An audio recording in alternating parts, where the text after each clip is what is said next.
Chapter 1065. The three-pillar galaxy had entered a state of simmering. It felt as though they were all being slow-cooked in a large pot, their anxious emotions and feelings being squeezed out one step after another, all to be infused into a flavor-packed soup. The odd turn of events had resulted in a situation where the volatile undercurrents of the orbiting three planets had been calmed considerably. From one moment, it seemed like two powerhouses would erupt into a state of war. But in the next, each was suddenly on their best behavior, none of them daring to do anything to enrage the guests. At that moment, the Luxnix family was welcoming these very guests. All signs of battle and the several corpses that had littered the property previously had long since been cleared away. Beneath the sunlight, the family estate radiated a pure beauty that was difficult to match. Even the grass by the roadsides radiated a subtle golden color as motes of light hovered about the air. Light force was condensed and plucked by hidden formations in a perpetual cycle. Not only did it take concepts of solar energy to an absolute extreme, it painted a gorgeous picture that was difficult for one to take their eyes off of. The clean air smelt like one was standing by a pure stream. The neutral but intoxicating scent sunk into the bones and made one feel like you were walking on clouds. Every single little detail was refined to an extreme and perfectly curated for the guests. The gates of the Luxnix were opened wide, and several elders stood as one. Each wore white robes that seemed to have been interlaced with silver strands of silk fabric. The combination made it so that depending on the angle the sun touched down, they would either sparkle and shimmer or radiate a gentle light. The latest corsodies are on the website. No matter where you looked, the elders either had snow white or beautiful, bright gold hair. There was simply no in-between, and not a single one of them didn't exude an aura that could be summed up in just a single word: pristine. At the helm of these elders, the current head of the Luxnix stood. He was a middle-aged man with a charming smile and sharp brows. He was tall, but his figure was slim. He had a sharp jaw and nose, but gentle golden eyes. On his lapel, the mark of the 12-pointed star rested. It was a subtle piece of jewelry that touched the aspects of the wealthy the nouveau riche couldn't hope to match. This man was known as Seath Luxnix, a talent who had garnered great respect during his generation and a man whose genius still shone forth to this day. Despite his relatively young age, he had already stepped into Tier 7 of the 6th dimension. The higher one's dimension, the more exaggerated these small steps would become. It wasn't an exaggeration to say that the gap between Tier 6 and Tier 7, a large watershed between the middle and higher rankings of the 6th dimension, felt like a dimensional divide all to its own. Still, though C stood at the helm this day, he was nothing more than a figurehead. Standing by the gate in an inconspicuous manner, a group of 5 older individuals with hair of pristine white stood. In fact, their presence was hard to detect, and it was almost easy to forget their existence the moment you looked away, but they were most definitely there. These were individuals of the highest authority within the Luxnix family, a council that Seath would retire to when his time came.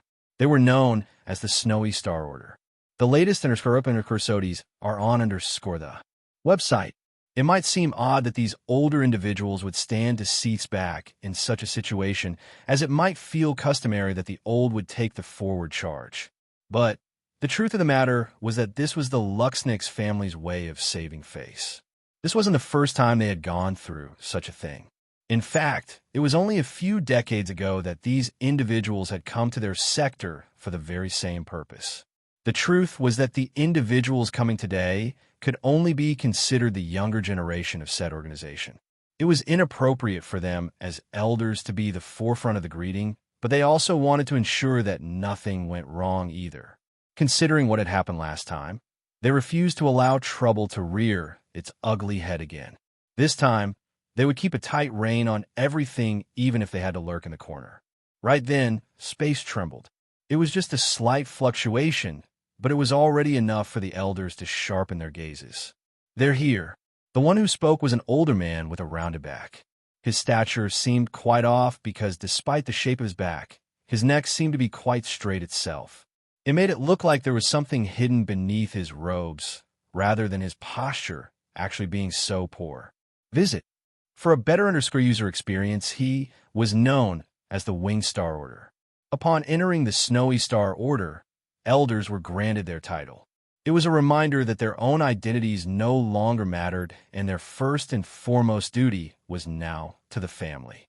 Despite the Winged Star Order hardly holding his voice back, it seemed that the only ones who actually heard him were the few by his side. On cue, the space cracked and began to spin. A whirling portal of black and deep violets appeared. If a true spatial master had been present, they would have watched on in awe. Though it seemed simple enough, this was a true feat of long-distance teleportation. I wonder who they will send this time. The woman who spoke was known as the Sparking Star Order and had a red, flickering flame on her forehead, as though to remind others of this. Despite the innocence of her question, the atmosphere between the Snowy Star Order elders grew heavy immediately. It was clear that the answer to this question was of the utmost importance. Maybe the answer would be the most important thing to happen to the Luxniks since the last time this organization appeared. More chapters coming. I'm late, so I thought I'd at least upload them as I finish them, so that you guys have something to read. Visit. For a better user experience. Chapter 1066. Light steps were heard from the other side of the whirling portal before two legs stepped out. Beneath the gazes of Seath and the rest of the Luxniks, two young men appeared. Both didn't seem to be any older than 21 or 22 years old, and yet their aura rolled out in waves, completely suppressing whatever momentum Seath and the others had had. Despite sharing the same age, the two young men couldn't have been more different in stature and looks. The left young man had deep, dark skin and eyes that seemed to dance between black and brown, depending on how the sun hit him. He was extraordinarily skinny, but was well dressed for his body type.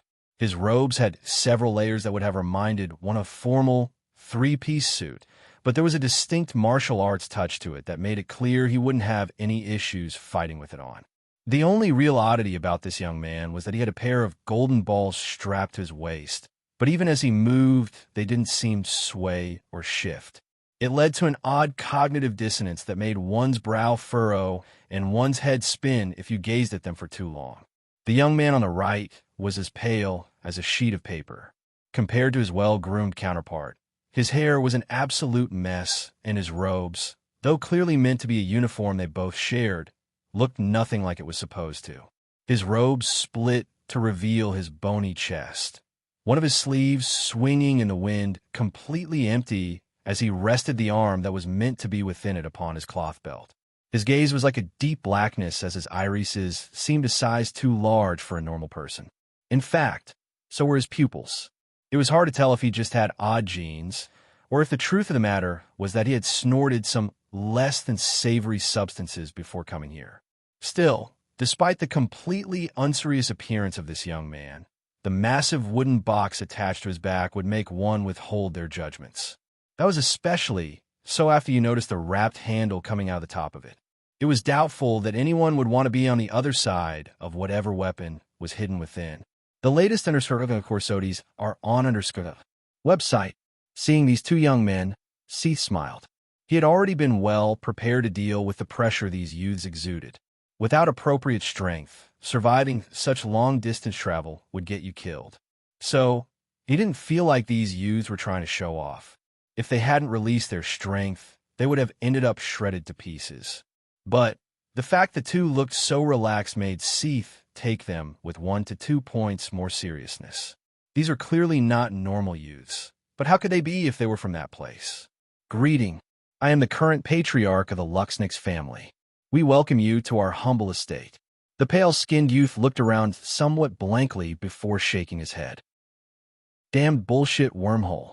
I can't hear shit. The dark-skinned youth looked over toward his partner and shook his head. Hello. You can call me Orinik. This is my partner for the time. We'll be here, Ganner. Orinik pointed toward the pale-skinned youth, seemingly used to his nonsense by now. Visit. For a better user experience in truth, Orinik's hearing wasn't very good right now either, but with their translation treasures, the meaning of Seath was transmitted right to their minds. Clearly Ganner was making something out of nothing like he mostly always did. Probably try to extort people for some money again. While Seath and the non-order elders exchanged pleasantries with the two youths and invited them in, the atmosphere around the 5-star order elders grew heavier. Those robes, they're not domain-ranked students. Domain-ranked? They aren't even galaxy-ranked. They sent quadrant-ranked disciples here to us. Are they looking down on my Luxnix family? Sparking Star Order gripped her bulbous wooden cane, the sturdy stone beneath her cracking. Remain calm. Quadrant-ranked disciples aren't like our people. If you make too much of a commotion, we will be noticed. A calm voice came from another female order elder, this one known as the Fluttering Star Order. She seemed to be the only one watching these proceedings without much of a reaction. Visit. For a better user experience, don't speak to me like I'm a child, Fluttering Star Order. We've given them a sector-ranked disciple and informed them ahead of time that we have yet another sector-ranked disciple ready to be examined by them. Yet they sent 2 quadrant-ranked trash. Even those who had agreed with Sparking Star Order initially couldn't accept her words right this moment. To call any student of that organization trash was liable to get your entire family destroyed. Sparking Star Order had allowed one generation of success to get to her head. They were nothing like those families who produced domain-ranked disciples every generation. On top of that, Orinik and Ganner was exceptionally young. Who was to say that they'd remain as quadrant-ranked disciples? This was like a lifelong peasant raising a single millionaire son, then pointing fingers at other self-made millionaires to call them trash. It was ridiculous. We produced a sector-ranked disciple? Fluttering Star Order asked lightly. Why is it that I remember you all doing everything in your power to push her away? And now you want to claim her as your own? And isn't that second sector-ranked disciple something you tried to artificially create by stealing something that wasn't yours? Does that flame on your forehead also help to thicken your skin? You had better watch your mouth when you talk to me, Fluttering Star Order. Sparking Star Order immediately became frighteningly calm, but the fire on her forehead told a different tale. The latest _SODIs are on the website. Fluttering Star Order looked toward the elders around herself, seeing all of the stern warnings in their gazes. Shaking her head, she turned around and left. Chapter 1067. Nominal Student. Quadrant Ranked. Galaxy Ranked. Sector Ranked. Domain Ranked. These were the 5 ranks of disciples for this so-called mysterious organization. It seemed then that maybe Sparking Star Order's fury might be warranted. But, in practice, it was a ridiculous inflation of her family's worth. To put the idea of ascending over a domain-ranked disciple into its proper ridiculous frame, one had to understand that there was likely not a single domain-ranked disciple that wasn't well on their way to the peak of the 7th dimension. Why would this organization spend the resources that would be necessary to send someone down the dimensional chain for a single 6th-dimensional family that had currently only produced a single sector-ranked disciple? The main issue here was that the Luxnix family were too lower on the totem pole. They knew enough to be aware of these rankings, but they didn't know enough to truly understand what they represented. It was rare enough for a family like theirs to gain a nominal student position. In fact, in their history, they had never produced even a single quadrant-ranked student before she came along. Due to lacking a proper understanding of the overall picture and what their true worth was, let alone Sparking Star Order, even the other 3 Order Elders were a bit disappointed by the outcome. They thought that now that they had proven that they could produce worthy disciples, that they would gain the respect that came with that. Unfortunately, expectation was the root of disappointment. Visit. For the best known experience, the 4 elders watched as Fluttering Star Order walked away, each displaying different emotions. Some had a complicated look, while those like Sparking Star Order watched on coldly. This latter group included Winged Star Order, who had watched on from the very beginning as the 2 fought. She should have been kicked from the Star Order along with the other one years ago. Sparking Star Order said coolly, "This kind of dissent can't be allowed. There is nothing more important than the face of the family. Anyone that puts anything above our best interests has no right to sit on this council." The other Order elders remained silent. Some had expressions that agreed, but others remained on the fence. In the end, one finally spoke up, an older man by the title of Resting Star Order. This isn't the time for this. We can consider such a motion after our youths have been selected. If that woman chooses to make a commotion now, it will mean trouble for us all. Let this matter rest. Sparking Star Order didn't say anything to this. She simply raised her cane and tapped, a flurry of butterfly-shaped flames swarming around her feet. By the time they vanished, she too had vanished. In fact, so had the elders as well. Visit. For the best known experience in the Viola estate, a similar situation was occurring.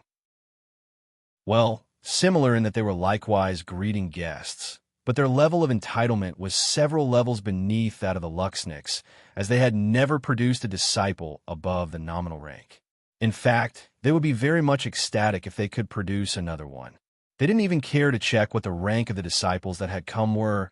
It wasn't even at the forefront of their minds. The Viola family wined and dined their 2 guests, giving them the living of kings. Though these 2 young men had come from families far stronger than the Viola family, the truth was that training in that organization year in and year out was a living hell. The fact that they could come here to relax was a true blessing, so they took great advantage. As the day waned and the banquet began to taper down, the Viola finally couldn't hold it in anymore and asked the questions that had been burning in their gut for so long. However, the response they got was completely out of their expectations. A large youth with a belly to match his stature scratched his head awkwardly and let alone a laugh. I won't lie to you all, we truly do not know the parameters of this cycle's competition. In fact, our overseer didn't really give us a timeline either. We're as blind as you all are about all of this. The large young man looked toward his partner. They knew well how this looked. These families would probably think that they were milking them for greater benefits. But the truth was that they really were in the dark. They didn't know much of anything. Visit. For a better user experience, what we can tell you is that this year will likely be different from the last. There will be more opportunities, and the restrictions will be laxed. Though it will be just as difficult to gain a disciple position, we will be allowing more people the chance to try. So long as you have the ability, you can come forward. The large young man spoke candidly, but his partner really wanted to smack him in the back of the head right now. All these families would hear from those words were, "Yes, we're going to accept all your great service, but it won't really matter how well you treat us because everyone will get a chance anyway." This naive bloke thought he was being nice by offering this information, but the reality was that this was probably the last thing the Viola family wanted to hear. As expected, though Richard's face remained plastered with an amiable smile, inwardly he was seething. This wasn't actually because of the waste of resources. After all, it might still help in a close decision. Rather, he wanted to use this opportunity to manipulate Aina. Not just anyone could get a spot to participate in the past. In fact, even their family would usually only get a handful of spots. Simply put, Aina wouldn't even be able to try out without him. Wait, this is something only those here are aware of, and this is clearly insider information. Why would I have to tell her this at all? The latest _SODIs are on website. Richard's smile became more relaxed and genuine. That was right. Everything was still within the palm of his hand. Once he clinched this nominal disciple spot, there would be no one capable of stopping him from becoming the true heir. And as for Aina, just because she got a spot to participate, that didn't mean she had to succeed, right? Chapter 1068. Meal sat in silence. Adam Rainier Brazinger. His meditation was disrupted, his mind spiraling down a well of memories. Every so often he would remember his true name, and it would fill him with a rage that was difficult to temper down. Maybe the reason his visage was always so unmoved was precisely because he had gotten so used to burying this name and everything that came with it down into the depths of his soul. Realizing that his blood wouldn't be calming down anytime soon, Meal began to think about the problem at hand. Not only was he worried about his daughter, who was making progress that was far too slow in comparison to his expectations, but there was also the issue of this mysterious organization. Aina seemed to be improving every day, gaining more thing to add to her own moral code, and slowly building up what could be considered to be a personality. But the main issue was that it most definitely wasn't her. Emil had no idea who this Lionel character was until Yuri and Savon explained to him that he was his daughter's first boyfriend. In truth, Emil had a difficult time accepting this, as any father would. At the very least, he wanted his daughter's first boyfriend to be vetted by him. How would she know what was or wasn't a good man without him by her side? Wouldn't she have to slowly test by herself in that case? Wouldn't that result in her making a lot of mistakes? Visit. For a better user experience, Emil had never really considered this possibility before, and maybe that was because he was too foolish. His daughter was human, after all. Who was he to tell her she couldn't have feelings for another? Wasn't it his fault to begin with that he had never been there? But this wasn't even the main root of the problem any longer. Of course, Emil felt lacking, but the root cause of his worries was that Aina seemed to be trying to build herself up as a second Lionel. She had hinged her whole world around this love. She said she felt for this person and had begun to build up qualities she believed he had from the ground up. The problem then was obvious. Whatever the end result would be would never be his Aina. To state the obvious, Aina and Lionel were almost nothing alike. One hated to kill, the other was indifferent to it. One wanted to save the people of the world, while the other was only interested in bettering her own life and those she cared about. One was a slave to analytics and refused to rely on his own instincts, while the other was a battle maniac fully prepared to rely on whatever it took to make herself stronger.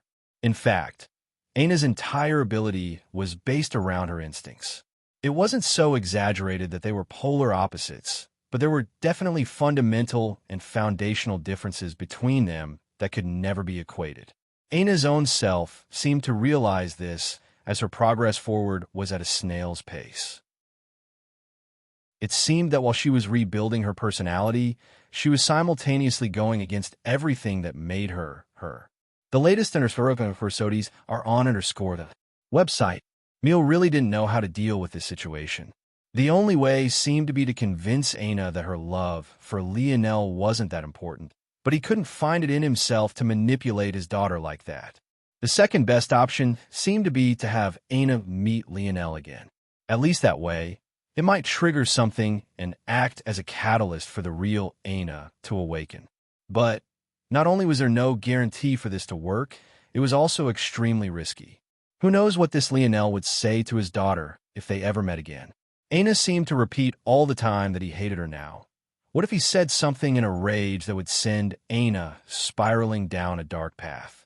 The third option, and the one of least risk, while potentially being able to work, would be to have Aina replace Lionel of her own accord.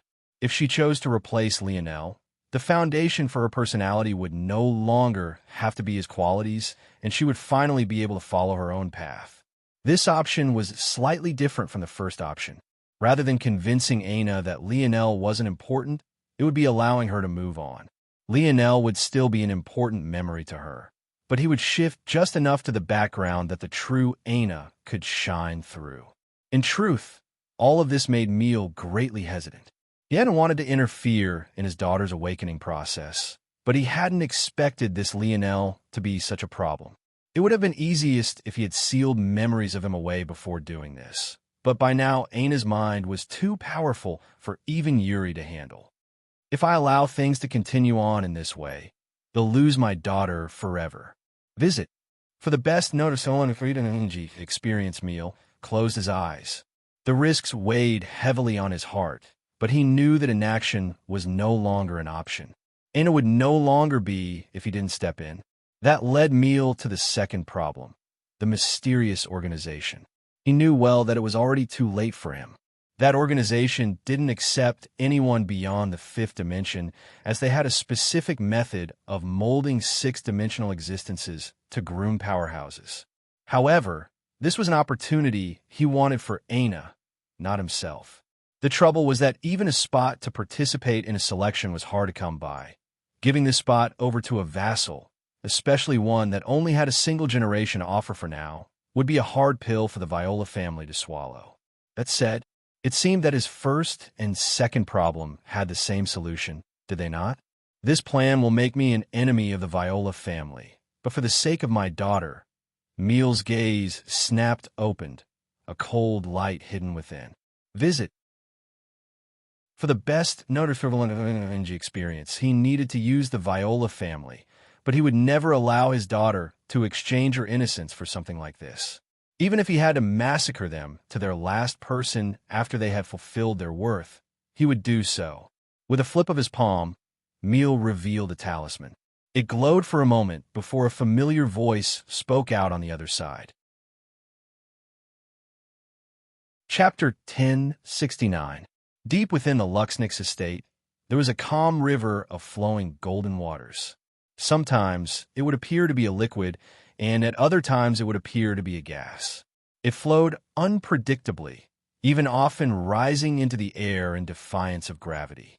And yet, it stayed along a controlled path, circulating in silence. Near the center of this ethereal garden was a middle-aged woman who was getting on in years. It seemed that it wouldn't be very long before the term middle-aged no longer suited her. However, her features still radiated a calm beauty that touched the soul. Even though she didn't have a smile on her face, her presence seemed to make all those around her feel relaxed and cheery, the gentleness of her golden gaze soothing the heart. She sat in a rocking chair carved of whitewood. Every time she swung back and forth, a delicate fragrance that tickled the nose would be released. It smelt like the cross between a less invasive pine scent with a touch of cinnamon. At that moment, a shadow was suddenly cast over the older middle-aged lady. Despite the sudden change, she looked up quite slowly, her pace still leisurely. As far as she was concerned, anyone who could sneak so far into the Luxnix estate was an individual who was definitely supremely powerful. Reacting any more quickly than she would only give her whiplash in her old age and not be very helpful at all. However, when the older lady saw who it was that stood before her, she was dazed for a moment before her gentle eyes glistened with tears. "Eleanor, you've returned?" Before the older woman was a beauty gorgeous beyond words. She had white gold hair that reached past the small of her back, shimmering emerald eyes that seemed capable of piercing through anything, and delicately sculpted features that appeared to have been formed by a master artisan. Nothing about her felt out of place, not even the alternating soft and hard armor she wore that clung to her curves. The patterns of white leather that looked like dragon scales and silver plate armor gave her the appearance of a valiant empress that had just returned from the battlefield, and yet none of her enemies had dared to drop even the slightest hint of blood on her. The latest in her corsodies are on her Skoda website. Mother. The voice of Eleanor was just as sweet as one would expect. It matched the refreshing atmosphere of her mother with an incredible ease. The older woman's gaze dimmed somewhat hearing her daughter's short greeting before she sighed lightly, her gaze becoming somewhat vacant again. "It seems that it's that time again," she said lightly. "Yes," Eleanor replied. "It's good that they've allowed you to return. Their standards are too oppressive. It's the only way the human domain can remain safe." "I understand. I've already said too much." Eleanor's mother nodded as her chair continued to rock back and forth. She seemed to have returned to a state where nothing could affect her. "My little lion will be coming soon. I thought I would tell you." Upon hearing this, the older woman trembled beside herself, her wrinkled hand clasping down on her rocking chair's arms. Maybe if it wasn't for the hidden strength of this white wood, it would have already been shattered. It had definitely taken a great master to even carve it to begin with. The latest in her corsodies are on her the website. "Is he doing well?" "I'm not sure. I didn't get to raise him like I wanted to." The older woman's face turned several shades paler, something that felt almost impossible given the fierceness of her earlier reaction. "I'm sorry. It's all my fault." Eleanor remained silent for a long while, staring down at her mother. "Even now, you're apologizing for the wrong reasons. Rather than blaming those who should be blamed, you blamed yourself because if not for you, their reaction toward another one of their daughters marrying an outsider wouldn't have been so fierce, when in reality, this family has never been so understanding to begin with." Eleanor shook her head. The Luxnix family had a poor reaction to her choosing someone they hadn't chosen, And that reaction was compounded by the fact her mother had likewise chosen someone they hadn't chosen. In part to prove that there was nothing wrong with marrying outside expectations like this, her mother had gone out of her way to try to side with the family, trying to prove that just because a daughter married out didn't mean that she'd forget the well-being of the family that raised her. Of course, this was only part of the reason, but it was a part nonetheless. I only hope that this time, you don't allow foolish sentiments to stand in the way of things. I hear that my little lion has a temper even worse than mine and even my husband's. I wouldn't mind seeing this family lose its overinflated self of worth one peg at a time. Visit. For the best known experience. In the past, they saw it fit to bully my son because they thought themselves to be stronger and they thought their own purpose to be grander. They had no idea who my husband was, and even now they have no idea that if not for me, let alone their estate, even their entire galaxy may have been massacred down to its last person. But if there's one thing I will thank you for, Mother, it is this opportunity for the Luxniks to experience what it truly feels like to be bullied. I wonder how they'll be able to lay a hand on my son while I'm here. Eleanor looked up toward the sky, her expression seemingly blank, but her irises painting a picture of 1,000 words. You will have another choice to make, Mother. I hope that you don't choose incorrectly again. Eleanor vanished, leaving her pale-faced mother slowly rocking in her chair. Empress Fox slowly closed her eyes, her trembling taking several hours to come to a stop. They were both her family, but which family would she choose? Back in the Milky Way, the tension of a situation countless light years away had nothing to do with them. Rather, they had their own tense atmospheres to deal with. And these, rather than just being complex moral dilemmas, truly took on the weight of life and death. In the depths of space, several ships stood in a long chain. Upon one of these ships, exposed to the surrounding vacuum, was a silent Lionel. Just one more chapter coming today, visit. For a better user experience. Chapter 1070. The sight of several hundred ships standing in a row in the depths of space was a sight to behold, indeed. However, the truth was that this was just a facade. These weren't true ships, they just appeared to be.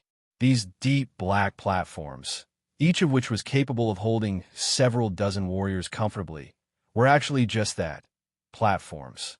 Lionel was cleverly keeping them in a defined path using the forces in the region and a few hidden force arts that linked these platforms as one. Though these platforms couldn't be considered to be real ships, they were still able to provide comparable safety and could also double as resting and medical centers. The choice here was obvious. They would hold this line. This battle would decide whether Earth could defend its fold of reality or not. Earth was definitely at a great disadvantage. Fighting in space was something that only sixth-dimensional existences could do comfortably. However, Lionel had considered this as well and solved it using the third hidden ability of these hundreds of platforms. When linked together in this fashion, the platforms could refine and produce force, creating an atmosphere that was somewhat like spacelight. It wasn't as comfortable as a planet, but it wasn't as volatile as space itself.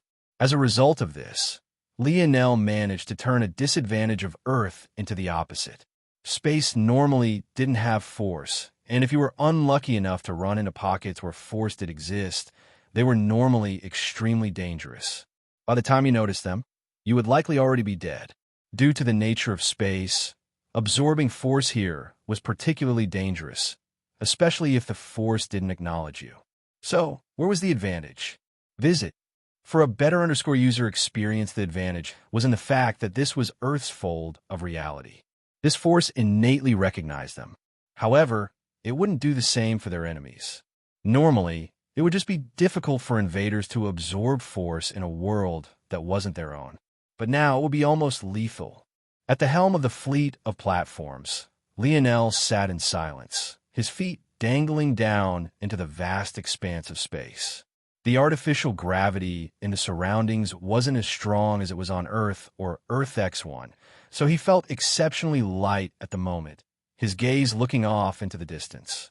Just a few years ago, Lionel would have never thought that he would have the chance to see the stars like this. Sitting far outside the solar system, he had spent almost 2 decades of life in, gazing at moons and planets he had never even seen pictures of, let alone laid his own eyes upon. It was a surreal feeling. For much of Lionel's life, he had never really been ambitious.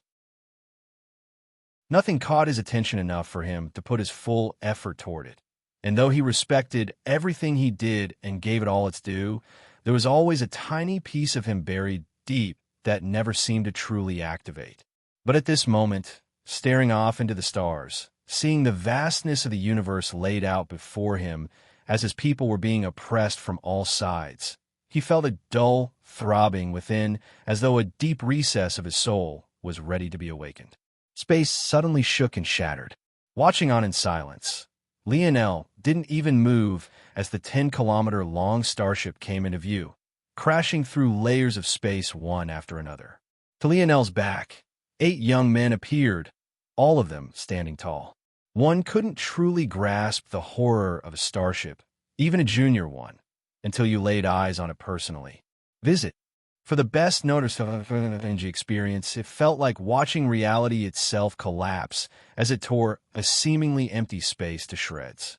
Space shattered and cracked like glass. Miniature black holes formed and collapsed. Combustible star cores sparked as though they were nothing more than lit matches before they too crumbled. It looked as though the starship wasn't moving at all, just standing in place. And yet the violent commotion around it painted a completely different picture as what looked like black lightning danced about it. And then, bang! As though a pouncing beast, the 10-kilometer-long behemoth shattered the final layer, its body coming to a sudden and violent halt. Upon the helm of the junior starship, the 5 family heads stood, the gaze of each one of them practically dripping with blood. However, when they saw Earth's fleet ahead of them, these very same gazes couldn't help but narrow. Though their one junior starship was far larger than any single ship Lionel had brought forward, the number of the latter was still great enough to surround them. At the forefront of it all, Lionel continued to sit, his feet hanging down to the endless abyss below. Even in their presence, he didn't stand. It was as though he didn't remember at all that he had brutally murdered Averon's younger brother. Rammed them through. Averon spoke coldly, his expression hardly fluctuating. To these heads, fools would be fools. Did the people of Earth really believe that just because they had brought their people out here, that it would be enough? Since they were foolish enough to pool all their strength here, they would just crush them in the crudest way possible. Visit. For the best known experience, however, just as the junior starship was gearing up to charge forward after losing its momentum breaking into this fold of reality, reality struck hard. Lionel continued to sit indifferently, watching as a wave of force swept by. Your blueprints. I have them. It looked like nothing more than a gentle breeze, but the moment it touched the exterior of the junior starship, it began to shut down.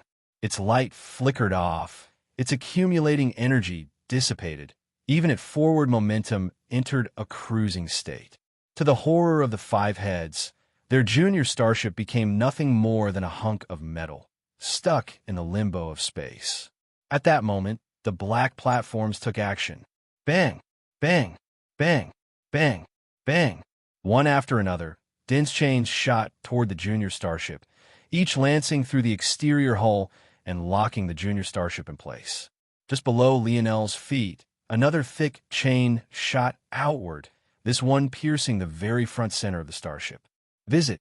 For a better undersea user experience with a light hop, he landed on the heavy chain, his halo manifesting above his head and his silver armor beginning to appear piece by piece. Chapter 1071. Lionel took a light breath, his body relaxing and his heartbeat becoming smoother. Beneath the gaze of the warriors of Earth and the heads of the invaders, he walked forward with a slow and deliberate pace. A crackling of force silently built around him as a spear appeared in his palm. Even beneath this artificial atmosphere, it was difficult for sound to travel very far. It made the heaviness of Lionel's steps feel just that much more substantial as his kings might spread outward, an aura of undeniable superiority bearing down upon the junior starship. In the face of 5 six-dimensional experts, Lionel didn't flinch. He didn't wait for them to come to him. He didn't even show an ounce of hesitancy. These were his lands, his people. Unless they could get past his blade, they could forget about stepping foot on Earth. The blood of those around Lionel boiled. He didn't give an impassioned speech. He didn't goad at their insecurities or pry into their dreams. Instead, he took the simplest and most direct form of action. Lionel had always believed in this truth. A king should be at the very front. When you felt weak, look toward his back. When you felt that the mountain ahead was too tall and the task was too difficult, look toward his back. When you were on your last legs, your lungs on fire, your limbs unresponsive, your energy drained to its final drop, look toward his back. This weight on my shoulders is too light. Visit. For a better user experience amid the silence, Lionel's voice pierced through it all. It boomed amid the stars, seemingly causing them to twinkle in response. In that moment, a cube appeared above Lionel's head as his foot rose and fell. Its jigsaw pieces were all attached by a dully glowing lighting, making it look quite enigmatic as it hung there in their silence, an ominous feeling being exuded from it. When Lionel's foot touched upon the chains once again, he vanished, appearing in the air above the 5 heads and falling down at an ever-quickening pace. He streaked down like a falling meteor, his gaze hidden behind his flickering silver-black visor. Star fusion. Bang! Lionel's body suddenly erupted with a vibrant blue light. It shot out from the gaps in his armor like jet fuel, his strength skyrocketing in the blink of an eye. The sudden oppression was so violent and heavy, not to mention bright, that Lionel seemed to have taken up center stage. The segmented cube burst to life, its pieces fragmenting and spreading outward. A surge of pure energy swept out from within its depths, matching the very same radiant vital star force that Lionel was making use of right this very moment. Bang! Lionel landed heavily on the helm of the junior star ship, its body waving about wildly beneath the control of the countless heavy chains. His armor continuously billowed with bluish-white vapor, his aura still steadily climbing even as the metal beneath his feet crumpled and shattered. Visit. For the best known experience, he rose up his dual-sided spear, an arc of blue force following its path. It seemed to draw a line through the air, its body vibrating wildly with excitement. When the blade stopped, it pointed toward the 5 heads, radiating a blinding light. A subtle silence fell over the battlefield once again before thousands of roars pierced into the dark veil above. The warriors of Earth responded with their own pride, their blood surging to unconscious degrees as their gazes glazed over and their hearts beat wildly. Each and every one of them suddenly gained a slightly violet hue to their force, their strength rising by a half step. The chains rattled and the platform shook. One after another, the warriors began to charge. The people of Camelot, the people of the moon, the young noble men and women, the geniuses from lesser families, the army veterans. All at once, they brandished their blades and weapons, appearing on the junior starship and lighting the final spark of battle. Lionel's 8 brothers grinned wildly, their force rising like tides and their muscles bulging. The one with the least kills washes Raj's laundry for a year. Gil roared. And what if Raj is last? Milan laughed. Visit. For a better user experience, then he has to wear a thong for just as long. Gil's body sparked with crimson lightning. In the blink of an eye, he vanished, not even giving the others time to protest.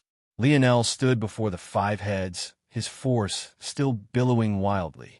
Torrents of the bluish-white vapor rose up and away, even making his blade seem like it was being steamed beneath a smoldering heat.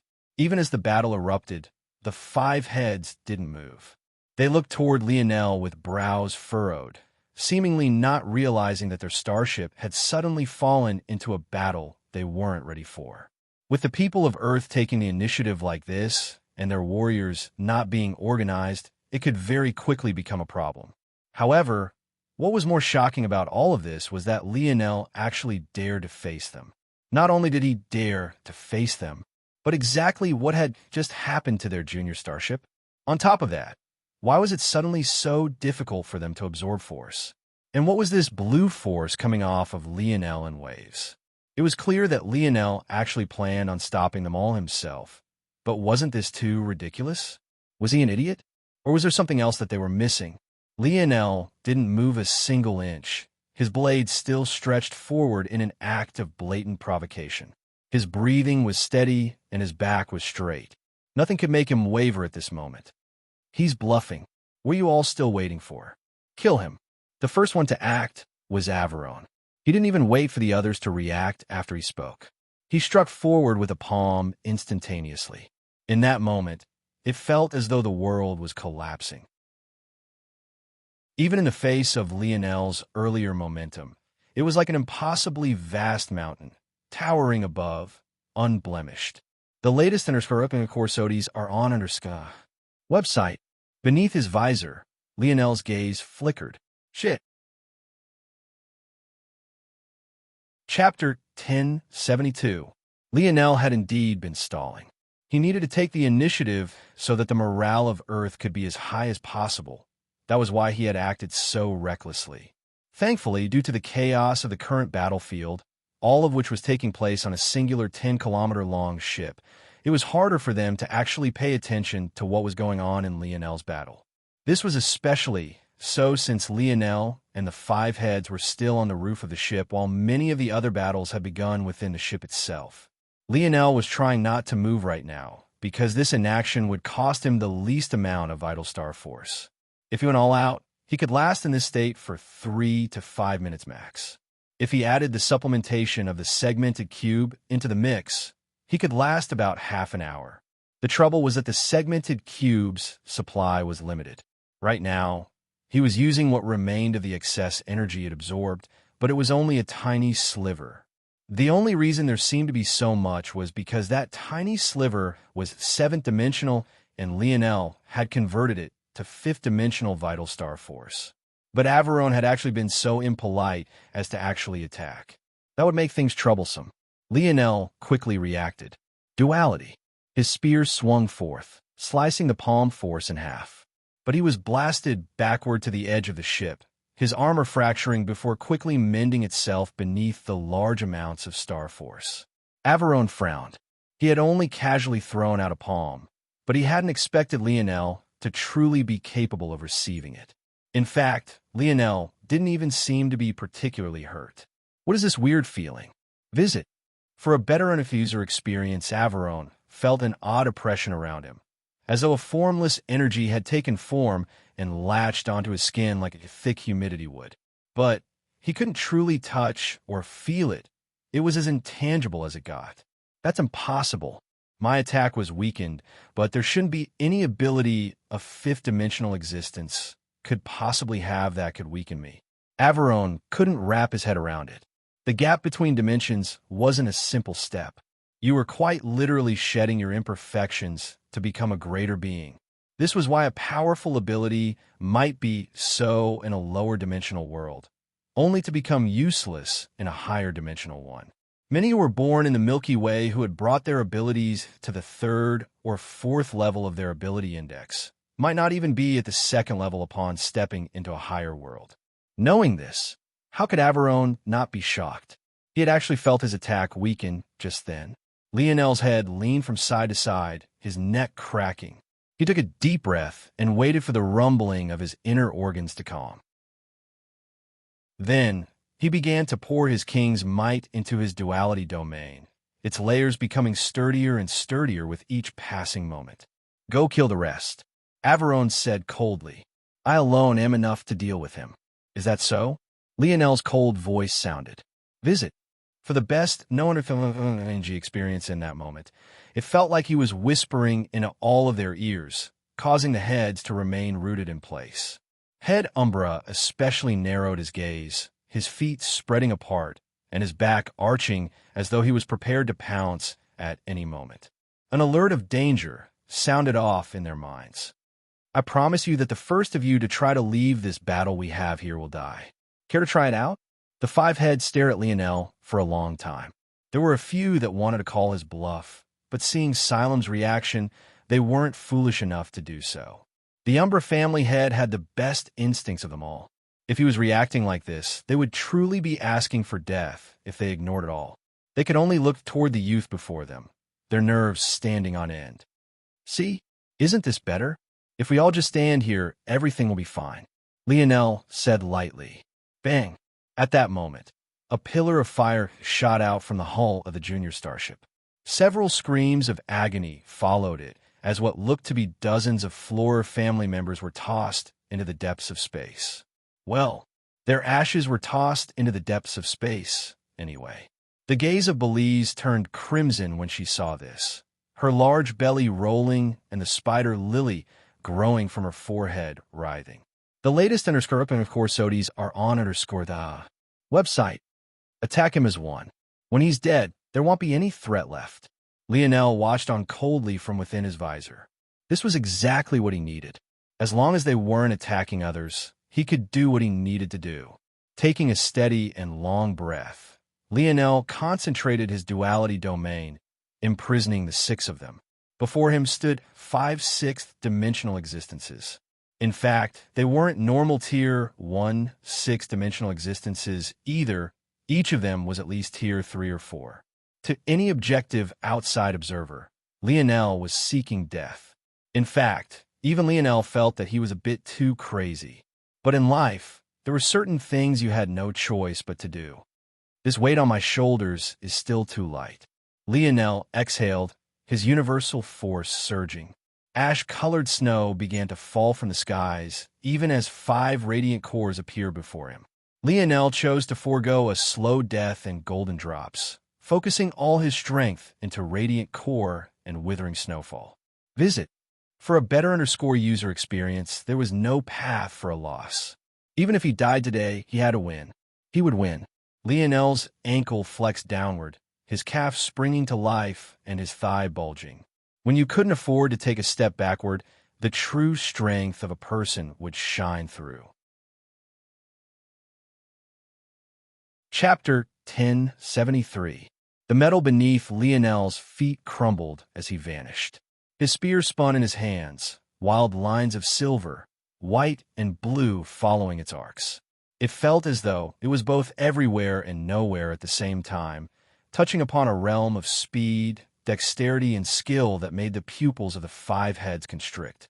When Lionel appeared once again, the lines of his blade became less important than the shimmering mark of the golden spear that hung before his forehead.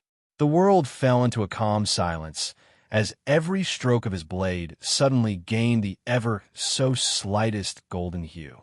It wasn't immediately obvious to the 5 heads just exactly which of them he was attacking. The current Lionel felt like the center of a budding rose, his blades outlining each petal one by one. Before the 5 realized it, his blade had appeared before Belize, descending with every intention of splitting her skull in 2. Is this a joke? Belize's rage-filled eyes hardly fluctuated as she reached out a finger. But before she could counter, her expression slightly changed. A swarm of ash snowfall disrupted her flow of force, shocking her and causing her reaction to be slightly slow. A spray of blood shot into the air as her finger was severed. The line of blood played beneath the whites, silvers, and blues, looking especially striking in contrast. Belize didn't feel pain or rage for just a moment. Her expression colored in shock. She turned her gaze toward Lionel, but the latter had already vanished, appearing to her back. Visit. For the best known experience, Lionel figure seemed to be enveloped by a shadow as his spear pierced forward. His technique shifted, his demeanor morphing, and his artistic conception became several times more layered. A radiant core appeared before his piercing blade, a spiraling spear force beginning to spin wildly about it. The force became so fast that the core itself vanished, as did the spear blade. All that was left was a drill of pulsing energy, carrying the momentum to pierce all things with it. Belize, who had still not quite begun to take Lionel seriously despite Silem's reaction, was in a daze. She had just had her finger cut off by a fifth-dimensional ant. Her world spun about her, and she couldn't quite regain her bearings. By the time she realized that her back was about to be skewered, it felt like it was all too late. Unfortunately, there were 4 others. At that moment, Cirrus Midas' hand reached down like a clamp. Without a care for the spinning blades or the radiant core, his fingers scraped through the air as though grating against metal. The sheer force of his strike left tears in the artificial atmosphere, leaving a trail of true space for just a moment. Bang! The sight was enough to shake one to their core. It was like watching a mortal stop a drill the size of their body, with nothing more than a hand. Motes of shattered blade lights spun about wildly, some cutting into Belize's back, and some even slicing into Lionel himself. And yet for Cirrus, his hand remained completely unscathed. It was as though he had just stopped spinning cotton. But somehow, visit. For the best no_3 experience, retreat. Silem's voice boomed. Unfortunately, it was already too late. Level 2 Spear Force might have been a 5th-dimensional equivalent, but much like domains, it existed in a categorization of its own, allowing it to affect those of higher dimensions. Even for Cirrus, who had an extraordinarily powerful body, such Spear Force would at least leave shallow marks on his skin. The fact it left nothing at all smelled of a conspiracy. And a conspiracy was exactly what it was. Bang! The radiant core imploded on contact, attaching to Cirrus' arm and Belize's back like leeches. On the surface, radiant core looked like a bundle of flames, but it was fundamentally very different from this. Radiant core was Lionel's artistic conception for summer, an artistic conception built on the core of a disaster world. The core of a planet wasn't a ball of flames. It was a ball of molten metal. Belize shrieked, feeling as though her body was being burnt from the inside out. She and Dolores had, by far, the weakest defenses of the 5, making them easy first targets. It wasn't long before the smell of cooked skin and fat rose into the air. Visit. For a better user experience, it would be one thing if Lionel had formed his radiant cores normally this time around. But what if he had formed them with the very same shearing or he had taken from Averon's younger brother? The radiation of the radiant core wasn't potent enough to affect 6-dimensional existences, but this heat and metal most definitely would be. Plants sprung up around Belize's feet as Cirrus' clawed hand changed angles and swung for Lionel. However, Lionel had long since retreated, his figure blinking several times, jumping a meter or 2 backward every moment. But when the 4 heads expected Lionel to take another meter or 2 step back with his 4th blink, he suddenly vanished. Dolores' pupils constricted, feeling danger bearing down on her. Beneath the ash snowfall, she couldn't seem to accumulate her rain clouds. To make matters worse, even if it hadn't been for Lionel's artistic conception, the odd environment they were in made it difficult to deploy area of effect abilities, especially ones that relied on atmospheric force. That said, after watching Belize suffer and seeing that Cirrus had taken serious damage as well, Dolores would never be caught off guard in the same way. During the 5th dimension, one's mind would be raised to another state. Dolores' speed of thought and the pace at which she processed information was far beyond the enemies that Lionel was used to dealing with. In a single exchange, she had already adapted and taken note of Lionel's propensity to scheme. Her dress fluttered and her palms struck out. The air rippled like the waves of a disrupted lake. Without waiting for the result, her palm flipped over, revealing a sapphire blue whip that instantly arched through the air right for Lionel. Visit. For the best no_3 experience. Chapter 1074. The whip was fast and swift. Despite having used the palm as a diversion tactic, the whip itself actually reached Lionel first, causing his pupils to constrict. For one, this told him just how cautious Dolores was being, and it marked a change in attitude amongst the 5 of them. Secondly, it revealed the true strength of these 6th-dimensional monsters. It was clear at a glance that Dolores was using nothing more than level 1 whip force. However, the 6-dimensional force backing it made Lionel's level 2 spear force look like nothing more than child's play. However, this was a reality that Lionel had already long since become ready for. Duality. In that instant, Dolores' whip accelerated, its tip turning into pure water force. But under her own astonished gaze, it shot over Lionel's head, missing him by several centimeters. What?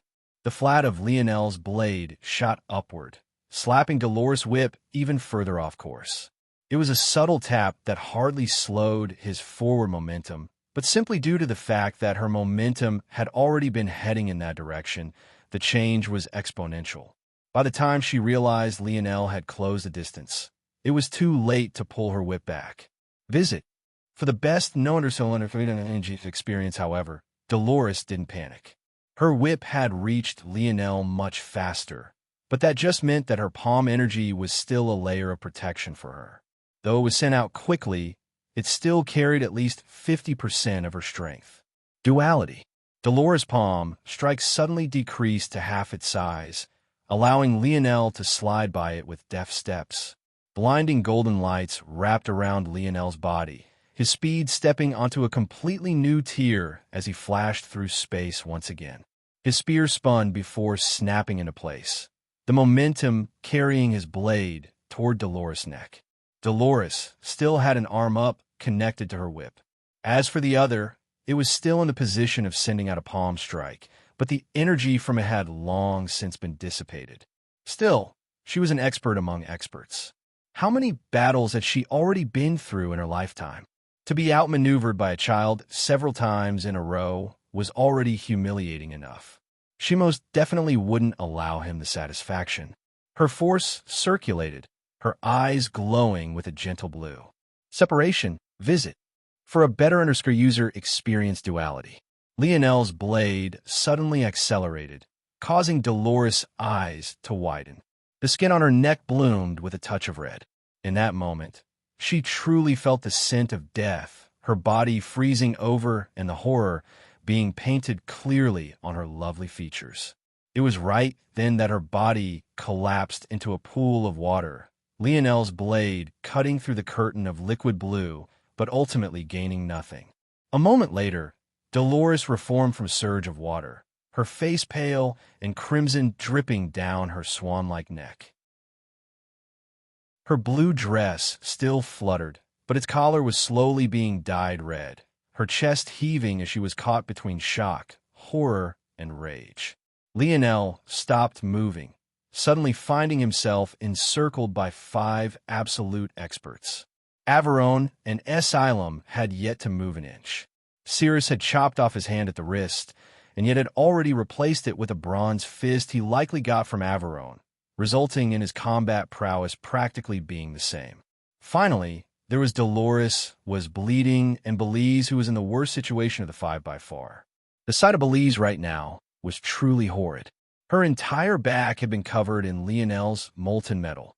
By now, she had already gone through several flower constructs, each of them burning to ash as they tried to deal with the situation.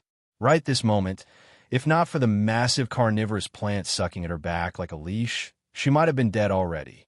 In fact, her state was so bad that all of her clothing had already been burnt to a crisp. Only the vines of her leech flower were keeping up her modicum of modesty at this point. Lionel took a deep breath, his body thrumming. Visit. For a better user experience, his duality domain allowed him to pick a character to shift the balance of. This character could be either speed or power, and how much Lionel wanted to shift it decided how easy or difficult it would be. The difficulty was also influenced by whether he was giving or taking away as well. Obviously, when facing 6-dimensional existences, doing this was almost impossible. And even the small bit he could only manage a few percentage points of a percent. This was where Lionel's genius came into play. He didn't need to take away from them. Why not give them more power? Not only would this cost almost nothing to him as he was taking away from himself, but it would also throw the timing of these experts completely off. A few percentage points here and there with Lionel's calculative abilities was enough to change the tide of battle completely. It was just unfortunate that he didn't manage to kill even a single one of them before they noted that he could do this. "I'm going to kill you." Both Belize and Dolores spoke at that same time, their fury and humiliation being practically palpable. Lionel didn't respond, his gaze remaining as cold as ice. In the skies above, the fluttering ash continued to fall. Four radiant cores spun silently around Lionel. "I see. You are using angles to your advantage." Xylem spoke lightly, a twin pair of jet black daggers appearing in his hands as snaking blacktails slowly rose out from his back. "But I wonder what good accelerating my attack will do for you if my blade is completely straight." Visit. For a better user experience, Lionel's pupils constricted, but they hardly had time to do even that before the blade appeared right before him. Lionel tried to dodge, but the blade pierced through his armor without suspense, splitting his collarbone in two and threatening to take his entire arm with it. Chapter 1075. The pain was like a shock through Lionel's system. It felt as though his entire arm had been dipped into a vat of lava. Even the smallest twitch sent signals that felt like arm-thick strikes of lightning right to his mind. Xylem, who had casually thrown his dagger over as a test, was now rightfully assured, and his words enlightened the others. So long as they were facing directly in front or directly behind the path Lionel was taking, it would simply be impossible for his domain to be of any use. Lionel coughed up a mouthful of blood, but there wasn't any time for leisure. The five heads had already moved. Lionel's steps shifted, his body falling out of the way of a swing of Xylem's tail. The sound of whistling wind shot over his head, even as Cirrus swung in his direction with his new bronzed fist. Lionel rolled to the side, his palm latching onto the dagger stuck in his shoulder, having had no choice but to put his spear away to do so. His left arm couldn't move at all, and his right hand pulled at the dagger, the searing pain racking his body. Xylem didn't say anything toward this, but his gaze twinkled. In that moment, Lionel felt as though tendrils of darkness had drilled their way into his body, anchoring the dagger within him. They reached outward, drilling through his flesh and squirming toward his heart. The feeling was both the most disgusting and the most painful thing that Lionel had ever experienced in his life. His body, Xylem's irises flashed. Using such a technique against a fifth-dimensional existence should have meant an instant death. But Xylem had actually already used more strength than he would have to even against some sixth-dimensional existences, and yet he was still several seconds away from Lionel's heart. The latest _4 SOTIs are on _the website. The shock of this made Xylem almost miss something that was even more baffling. Where was the scream? At that moment, Lionel's gaze had become frighteningly cold. A murky crimson crept through his irises, mixing with the original pale violet. He felt absolutely furious at this moment, but it only made him calmer and more detached. Dolores' wrist flexed, her instincts catching hold of an opportunity. Her whip reacted in kind, tearing a path through the air and right for Lionel's other shoulder. The golden spear on Lionel's forehead flashed, but he didn't move.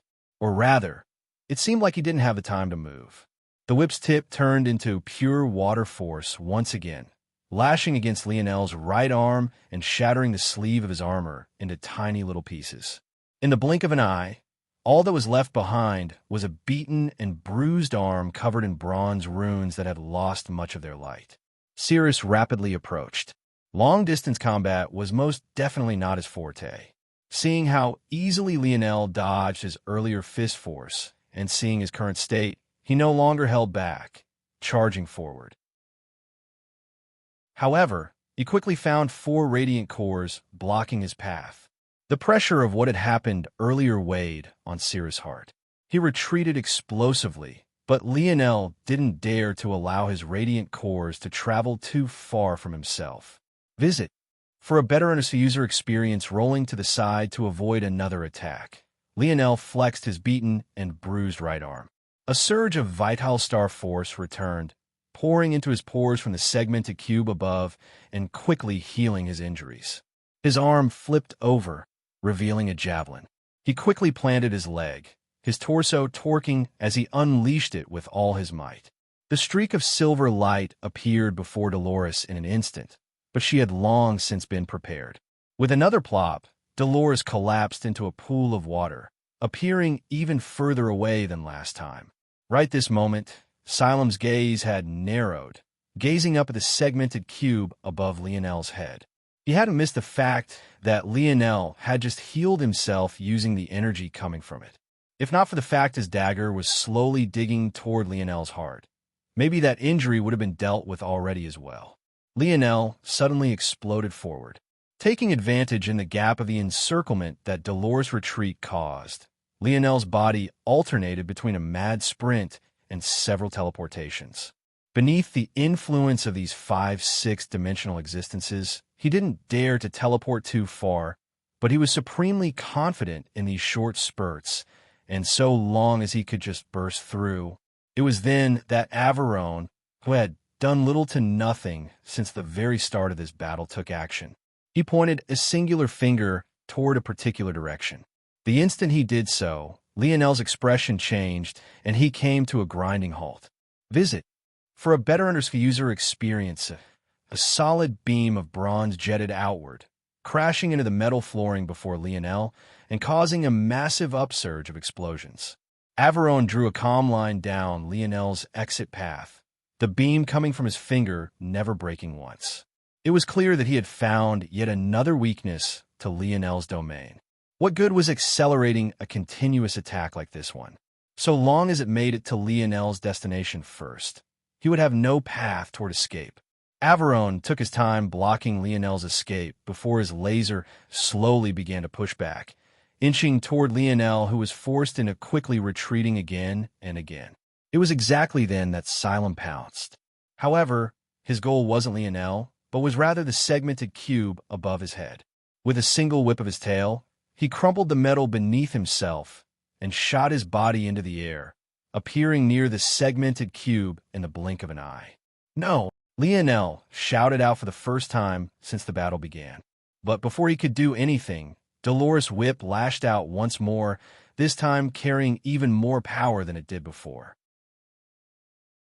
As distracted as Lionel was now, he was completely finished. But Dolores had never expected for the flustered Lionel to suddenly turn back toward her, as though nothing had happened. She could almost feel the coldness of his gaze beneath his visor, causing her to shiver uncontrollably. Duality. Visit for a better user experience. Chapter 1076. Silem's expression changed.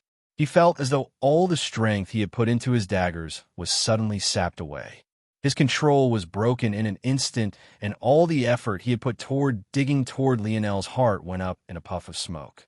However, he was already in the air, and the segmented cube was in arm's reach. Who cared what happened as long as Lionel could no longer heal himself? He had already torn a path through Lionel's bones and lungs. Practically the entire left side of his body had become nothing but a useless pile of mush. If he lost the ability to heal, he would be finished. It was right then that Lionel's arm reached out, grabbing onto the end of Dolores' whip to pull hard. At first, Dolores thought that Lionel had a death wish. Firstly, her whip had the ability to turn intangible just like she could. With just a thought, she could freely turn its body into pure water force. And secondly, did Lionel think that just because her whip looked flexible and flimsy that it truly was? A single snap of her weapon could shatter an entire mountain range. Even Cirrus wouldn't casually reach out to catch it. And yet, that was exactly what happened. Dolores' expression changed, immediately reacting to turn her whip into pure water force. But in that moment, it felt like all the force she poured in was sucked out by a powerful vacuum. No matter how much effort she put in, her whip remained solid. By the time she realized the problem, it was already too late. Her body propelled through the air like a streak of blue. In one swift motion, Lionel released the whip and flipped his palm, revealing his spear once again. His arm, beaten and bloodied, erupted with vital star force, healing in the blink of an eye as he pierced forward with all his might. Visit. For a better user experience, a spiraling vortex of level 2 spear force manifested, twisting and spinning about Lionel's radiant core. No! Somehow, Dolores' screech made just how fake Lionel's earlier outcry was seem all the more obvious. They had been lured into a false sense of security. But their mistake was ever believing that they could be safe around Lionel at all. SHU. Bang! Dolores' force shield was blown into smithereens. Her dress was shredded to pieces, allowing the underlying armor to save her life for just a moment. Unfortunately, Lionel's drill was too large. Her torso remained somewhat safe, but her arms, legs, and head were all torn to shreds, causing a rain of blood to fall upon the battlefield. In ironic fashion, it was only after the head of the Rain family fell that the first rainfall followed. Xylem and the expressions of the others warped wildly. The idea that one of them could die had never truly crossed their minds. Xylem had no choice but to continue reaching for the segmented cube. But he too was stunned by what happened next. The segmented cube suddenly shifted, opening wide. Before Xylem could stop himself, he fell into the midst of the lights, vanishing before all their eyes. In a final struggle, his roar pierced through the battlefield, but he still vanished nonetheless. The latest Understorm Corsodies are on Underskuda. Website. Bang! Lionel was sent flying as Averon's beam finally reached him. The back of his armor was torn to pieces and blood gushed down. However, that was all. Even with 5 now becoming 3, Lionel still stood. Coughing heavily, Lionel rose to his feet once more. He ripped the dagger out from his shoulder, vital star force erupting around him. Slowly, the pieces of his armor began to reform even as his body itself healed at a speed visible to the naked eye. The battlefield was quite chaotic at this moment. However, there were still plenty of individuals who were still within earshot and eyeshot of this battle. Seeing the 5 Lionel was facing be whittled down to just 3, a surge of fire was lit beneath those of Earth while the exact opposite occurred for the invaders. I see. Averon spoke lightly. When your armor broke, you purposely revealed your broken and bruised arm, displaying none of the blue force. Then you absorbed it from the cube above, even though you could produce it yourself to goad Xylem into falling for your trap. Now, maybe the most dangerous one of us is out of the way for you, HM, but I really don't understand how you managed to gain enough strength to kill Dolores with a single strike. Lionel remained silent. No. It wasn't that you have the strength to kill her in a single strike. It was Xylem who did, right? Lionel's gaze narrowed, but he still said nothing. That odd power and speed displacement ability you have, I bet it works better based on proximity too. HM? I guess we're all fools in your eyes, then? Xylem was pouring in his own strength into your body, likely trying to kill you. But in the end, all he was doing was giving you the exact strength you needed to kill one of his allies. Fascinating. Averon looked Lionel up and down. Visit.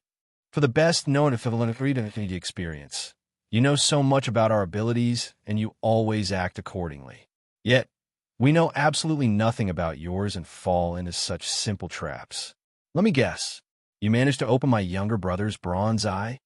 Lionel's gaze narrowed further, but silence was still his choice, his breathing becoming more and more even. He had only 10 more minutes of Star Force left. He couldn't afford to waste it. He needed to kill these 3 swiftly. They'll take your silence as affirmation. Averon chuckled. Cirrus, kill her. At that moment, Belize's expression changed. She had been putting so much effort into silently healing herself all this time, not having taken any action whatsoever. It was clear that she had expected something like this to happen. But now that it was actually happening, she was completely flustered. Cirrus sprung into action, brandishing his fists as he pounced toward Belize. Averon, you dare. Averon didn't even look in her direction. Instead, he looked into the skies as the boundary of this fold of reality began to splinter and crack once more. It's about time we end this. On the horizon, a second junior starship made its presence known, and it seemed that when it came to this one, Averone was confident that Lionel didn't know a thing about it. Visit for the best notified freedom of NG experience. One more chapter coming today. Chapter 1077. The battlefield came to a grinding halt. The pressure of a second junior starship weighed down on them all. Lionel wasn't the only one who was having a tough battle. All around, blood and tears were being shed, flesh was being torn, and bones were being shattered. They had all pushed so hard to reach this step, all for it to come crashing down on their heads like this. Space crackled and twisted, familiar streaks of black lightning nearly warping reality as it pushed its way through, having every intention of crushing everything that lay in its path. To the side, the battle between Cirrus and Belize raged on. However, the latter already hardly stood a chance. She was already on her last legs to begin with, and had used up much of her force in an effort to heal herself. She did everything she could to try to get to Dolores' corpse, but it was all meaningless. Cirrus was far too familiar with the abilities of the Flora family. After centuries of battle, they finally had a chance to get a slight one-up on the Flora. How could they not take it? With a world to take root in and grab energy from, the strength of Flora were known for couldn't be displayed. To make matters worse, Belize had already used her elite spore in an attempt to heal herself. If she separated from it mid-process, not only would she worsen her injuries, but she might even directly die soon after. Boy, help me. Visit for the best NG experience. Reaching out for a last line of hope, Belize looked toward Lionel. It was quite ironic. The boy that she had been looking down upon all this time might be her only chance at surviving. Don't be stubborn. There is no such thing as eternal enemies as long as the benefits are great enough. Even my Flora family chose to ally with these bastards for a time. Look at the bigger picture. If you remove these metals from my body, I can heal in just a few seconds. Alone, I'm already powerful enough to fight these two. With you, we can crush them. Lionel didn't even gaze toward Belize. Work with her. People like her were the absolute scum of the earth. Lionel had read about how the elite spores were formed. He couldn't even imagine how many thousands of lives Belize had sacrificed just to cause hers to sprout. To make matters worse, to get it to grow to its current size would have taken tens of thousands, hundreds of thousands even. Even without the earth to root in, with the elite spore, Belize was likely the most powerful warrior on this battlefield. That was why Lionel had taken her out first, while all of them were still underestimating himself. Even now, he was tormenting her with the molten metal that was still stuck to her back. The fact she was alive at all was a testament to just how powerful she truly was. Boy, the latest in her Flora Corsodies are on the website. Belize almost lost her cool entirely, her rage reaching a palpable level. The truth was that her death wouldn't change much. They might have been the heads of their families, but there were still numerous elders and hidden experts they hadn't brought out for this battle. How could a mid-level six-dimensional world possibly only have a single six-dimensional expert? The reason Averone still insisted on killing her was because of her talent and the potential trouble she might bring in the future, in addition to the potential that she might be carrying something important about the Flora family's legacy. At the same time, even if she wasn't a talent or wasn't carrying anything so important, her death would guarantee that the Radix and Midas families would be able to monopolize Earth for themselves without having to share. Once these two families established themselves, even if the Flora, Umbra, and Rain families came later, defending was far easier than launching an attack.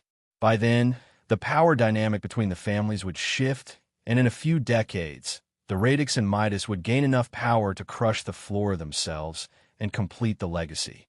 Just think about it. This second junior starship has nothing to do with me. It's obvious that the Radix and Midas decided to send more experts.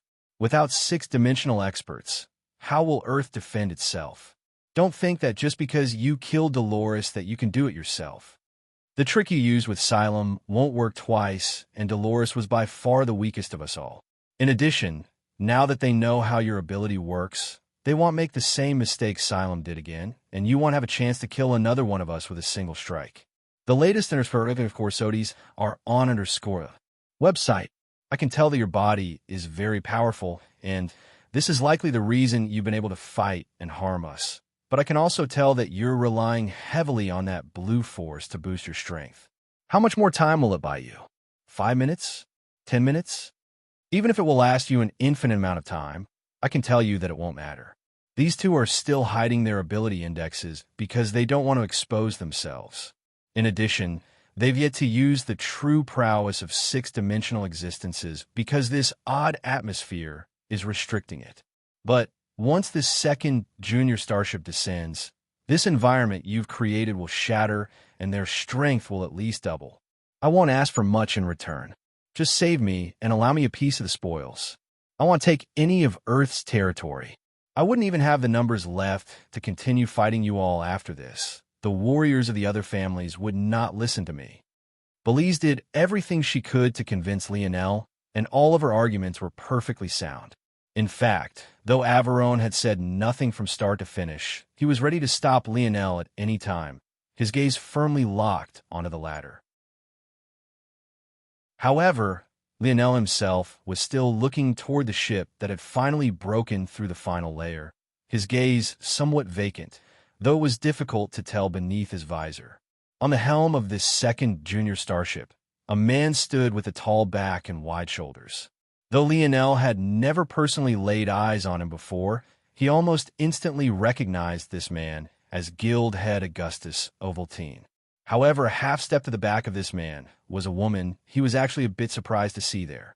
Not because she was alive, he had already guessed that, but it was rather that she was actually standing a half-step behind her father.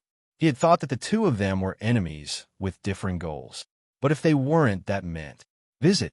For the best known experience, Lionel's lip suddenly curled into a smile, his gaze shifting toward Averone. He could hardly control his amusement, causing his cold exterior to collapse. What? Did you all prepare a comedy skit just for me? You really shouldn't have. Averone's gaze narrowed. What the hell did Lionel mean by that? Chapter 1078. Up above, even Era's gaze narrowed. Lionel had very clearly seen her, but his reaction was actually so nonchalant. Was her survival really not that surprising to him? How could that be possible? Even up until now, you still don't get what's going on? Lionel looked toward Averone. Though his gaze was hidden behind his visor, his mockery was practically palpable. It hung in the air like a venomous snake, making Averone, who had always felt supremely confident in himself, feel his skin slowly become prickly and uncomfortable. At that moment, the forward momentum of the second junior starship came to a slow halt. The speed it had been building up to shatter the artificial atmosphere Lionel had built here dropped to zero, stunning Averone and the others. I'm not entirely sure why you think yourself to be so clever, Lionel continued. Did you think that just because one of you two protected her initially that I would forget that you were mortal enemies? Even now you don't understand that I could kill her whenever I want. So why do you think that she's still alive? Averone's gaze narrowed. He had forgotten one very important thing. From the beginning, the reason why they were forced to fight Lionel all at once instead of spreading out to support the rest of the battlefield was that they felt he was too dangerous. If one of them turned their backs away, they would most definitely die. And yet to this point, Lionel had yet to use that ability. On top of that, with Belize's current state, she would have been the easiest target to get rid of. So why was it that Lionel had hounded Dolores so much? Visit. For a better user experience at that moment, Belize, who no longer had the leisure to split her mind and her focus screeched. Her voice was like that of a banshee, making all those who heard it feel as though their very blood was vibrating as their ears threatened to burst. They'll take you with me. The leech-like carnivorous plant attached to Belize's back suddenly pulsed as the spider lily on her forehead sprouted and bloomed. The roots of the spider lily double in size, wiggling beneath Belize's skin as it sucked her completely dry. In one moment, she had been a morbidly obese woman. In the next, she was nothing more than skin and bone, what remained of her face actually carrying some of the charm a beauty would have. Unfortunately, that beauty was warped by a twisted expression and a leeching spider lily that made it difficult to appreciate. Belize's naked form appeared before them all, but there were no curves or healthy, glossy skin. Her body had been completely drained of its blood and its fat. Being too weak even to walk on her own 2 feet, the vines of the carnivorous planet attached to her back propped her up, raising her into the air. With another vicious screech, a vine whipped outward, slamming into Cirrus. The devastation made Dolores Whip look like nothing more than child's play. The air split, the space cracked, and Cirrus' ribs caved in as though a god had drawn a finger across his chest. In just a single attack, he was put in a half-dead state, shards of his own rib cage tearing into his lungs and heart as he coughed up several mouthfuls of blood. Visit. For the best known experience, Belize lost her rationality, chasing after Cirrus like a madman. See that? Lionel spoke casually as though he was watching theater. You? Averone's pupils constricted. Do you know how many battles between your radix and her Flora family are recounted in your records? Lionel continued to passively observe without a word. The answer is just 10,706. Of course, these aren't all of the battles, just the ones of note. Of those battles, about 803 of them are between experts of your families. These can be considered small-scale battles with between 2 to 5 people participating at once. Regardless, it's usually less than 10. Do you know how many of those battles your family won? Don't worry, it's a bit embarrassing, so you don't need to answer.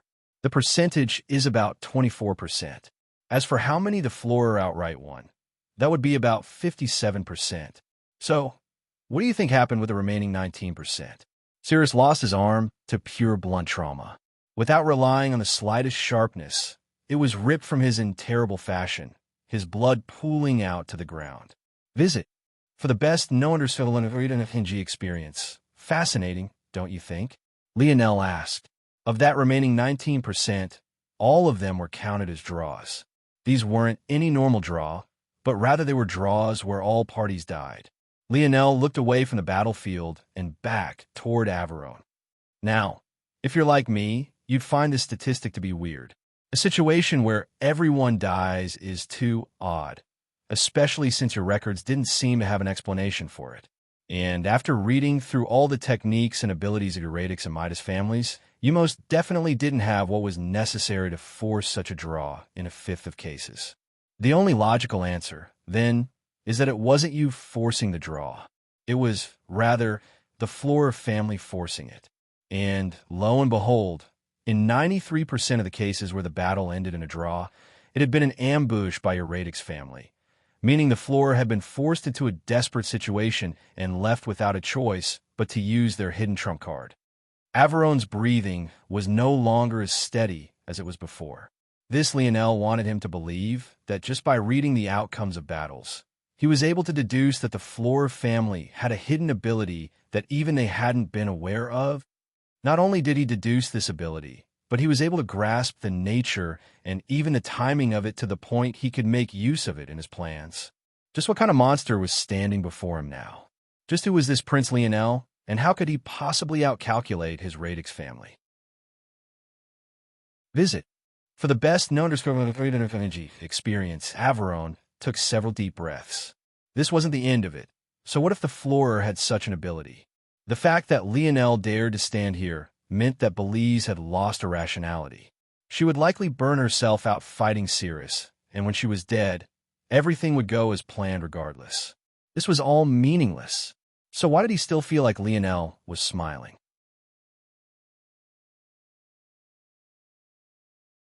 Chapter 1079. It made sense that the Radix never saw this pattern.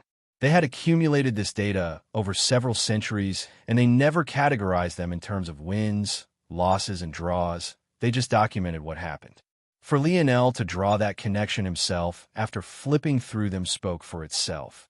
However, that didn't explain why any of this was important. I'm not entirely sure why you're so confused, Lionel said lightly. The fact you don't think it's important that you're standing here, doing nothing, while your supposed partner and equal is fighting down to his last breath doing something you commanded him to do. You don't really understand how people work? HM? Averon's pupils constricted. If you still don't get it, I can give you another stat. Maybe that'll help things sink into place for you. Of those 706 battles fought, there were 17,092 members of your families that died. Of that number, 64% were from the Midas family. How about another stat? There were 27,893 participants of the battles total. That means that there were 10,801 survivors.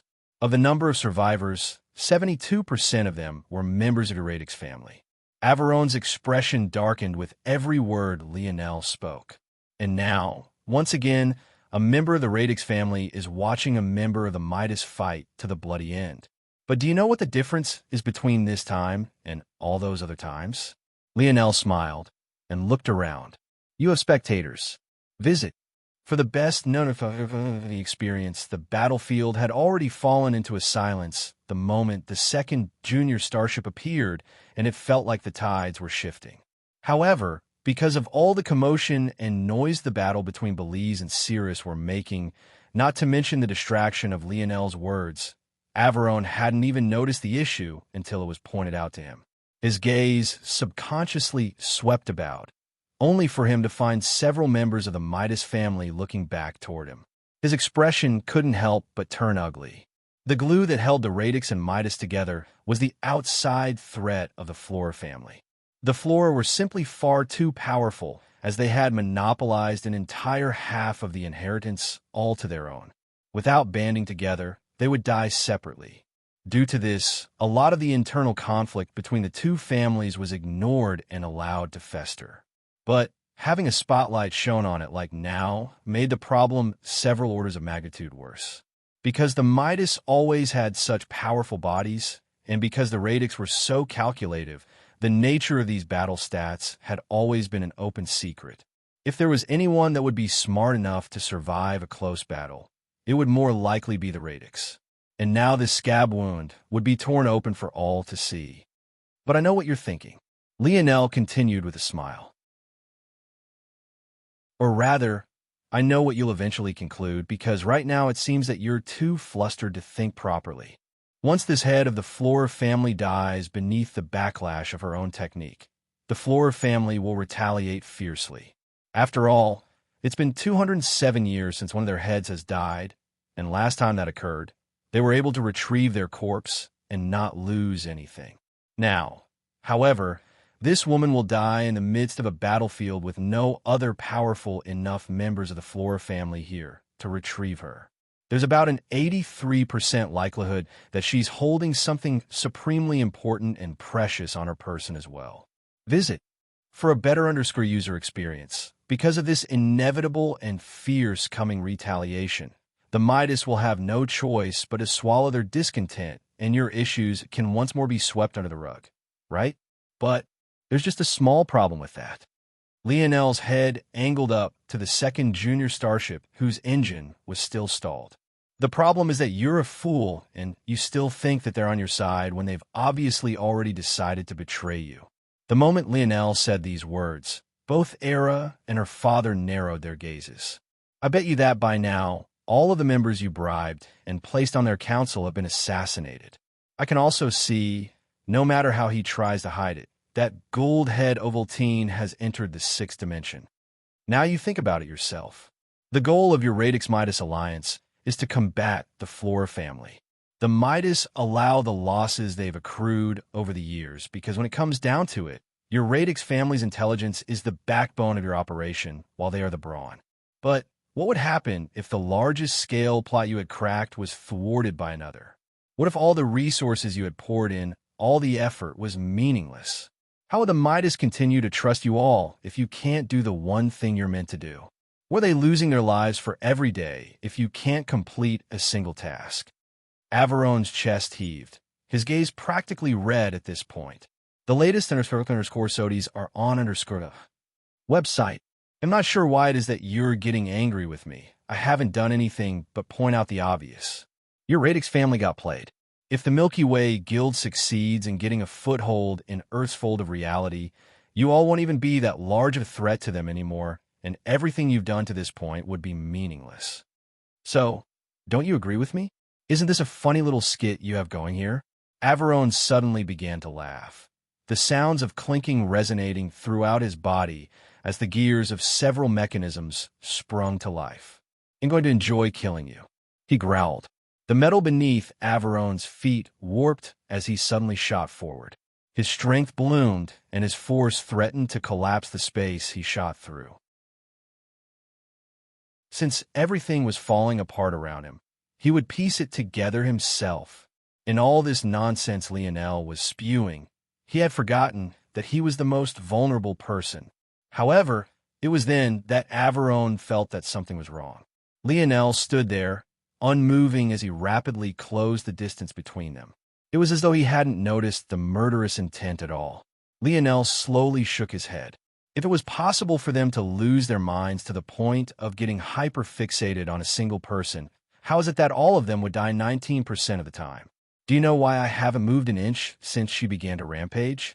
It's because carnivorous plants find their prey based on movement. Visit. For a better user experience, a vine appeared above Averone's head, slapping down with the weight of a mountain. Dumbass. Bang. Chapter 1080. Averone's head was blasted into pieces. The power gap between a Belize who had activated her secret technique and him was simply too far apart. In fact, for the past several dozen seconds now, Belize had already been beating nothing more than Sierra's corpse. The only reason the latter was even relatively intact was purely because of how powerful his body was. Nothing more, nothing less. Lionel watched as Averone crumpled before him. Bits and pieces of his skull and brain flew out in all directions, falling to Lionel's feet. His eyes only barely managed to remain intact, their gaze locked onto Lionel, flickering through a whirlwind of emotions. Various colors of anger, fury, and rage, dipped in a layer of helplessness and pleading, but it was all meaningless. Even if Lionel wanted to save him, he couldn't. Healing a six-dimensional existence was beyond his abilities, not that he would even try to do so to begin with. The instant Averone plopped to his knees, another vicious vine whip descended from above, booming down again and again. He lost the rest of his head, then his neck, then torso. Eventually, he was nothing but a lump of meat and metal heated through repeated pummeling. The entire battlefield remained silent as Belize rampaged about, not a single soul daring to move even an inch. Lionel could tell that there were a few madmen who wanted to sacrifice their own lives just to force him to move. He could sense the look in the eyes with his internal sight. But toward this, he only smiled. He was very much ready for whatever they brought. Smartly of them, though, they didn't take action in the end. Just 10 minutes later, Belize released a final screech, her wrinkled body writhing wildly as the spider lily on her forehead squeezed. In the next moment, she fell into a pile of ash, the leech on her back screaming as it had lost its final support. The latest _corsodies are on _the website. At that moment, Lionel suddenly sprung forward, a snow globe flickering in his hands as he stored away the carnivorous plant before it could truly wither away. As he was the only one even remotely close to the incident, no one was even in position to stop him. Then, with light steps, he walked to Averone's bloody pulp. Little Tolly wiggled around Lionel's wrist, squeezing out from the cracks in his armor and burrowing into the steaming pile. When the little guy came out, it was still a pristine and shimmering silver as though it would forever remain unblemished. However, within its body, a large amount of six-dimensional ores had been excavated. In fact, the amount dwarfed Averone's younger brother by several measures. After working at his own pace for several moments, Lionel finally looked up to the ship above. By now, the father-daughter pair had been completely surrounded, several thousand oryx driving them into a corner. Their expressions remained placid. However, the conclusion of all of this seemed quite obvious. At this moment, The people of Earth couldn't help but cast worshipful gazes toward Lionel's back. Although they weren't quite sure what was happening, it was clear by Lionel's earlier words and everything that happened after that he was well aware of how things would play out. Completely beside himself, Augustus began to clap slowly, his placid expression giving way to admiration. It was the kind of look one wouldn't expect to see from an enemy. Even Lionel could only say that he was taken aback. The truth of the matter was that he had gotten lucky, and he knew it. If not for the Oryx becoming such a backbone of the Milky Way Guild's plan, things wouldn't have been able to end so simply. Just the odds of such a thing happening alone were baffling, and yet he had greatly benefited from it. Visit. For a better user experience, Lionel couldn't help but think what would happen if one day he was the unlucky one. This dimensional verse seemed so fickle at times. It was impossible that he would have every tidbit of information he'd need at every turn. If by some miracle Lionel gained that ability, it would be amazing. He didn't believe that there was anyone he could ever lose to if he did. But was that even realistic? I have to awaken Goggles as soon as possible. Only when I have someone with his abilities by my side can things become a bit easier. I can only say that I should have killed you that day. Augustus said lightly. I've lost, thoroughly. Lionel didn't need to think much to know what Augustus was talking about.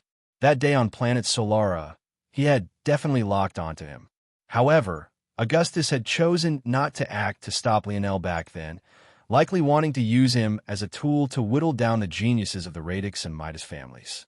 But in the end, that choice came back to bite him. You were just unlucky, Lionel said lightly. Augustus gazed toward Lionel deeply. The latest understanding of Corsodies are on Underskuda website. Right now, he had more than enough power to charge out of this encirclement and leave this place. But then what? He had spent his entire life building the Milky Way Guild. Before coming here, he had killed off more than 70% of their core strength, weeding out the plague that had been infecting them for so long. Now, they were nothing more than a shell of their former selves. Augustus had wanted to use this foothold in Earth's fold of reality to recoup his losses, but he had been stonewalled before his dreams could even take flight. Hearing Lionel's words, he wanted to be angry, but he was appreciative at the same time. This young man's view on life. It was one even he could admire. Only those at the bottom thought that everything was due to luck. Only those at the top thought that everything was due to hard work. To meet a young man who could be so superior to those around him and yet acknowledge the nuance of it all, it was rare, rare indeed. Era stood in silence, her gaze locked onto Lionel from start to finish. The latest underscoring of Corsodies are on Underskuda website, second chapter OTW.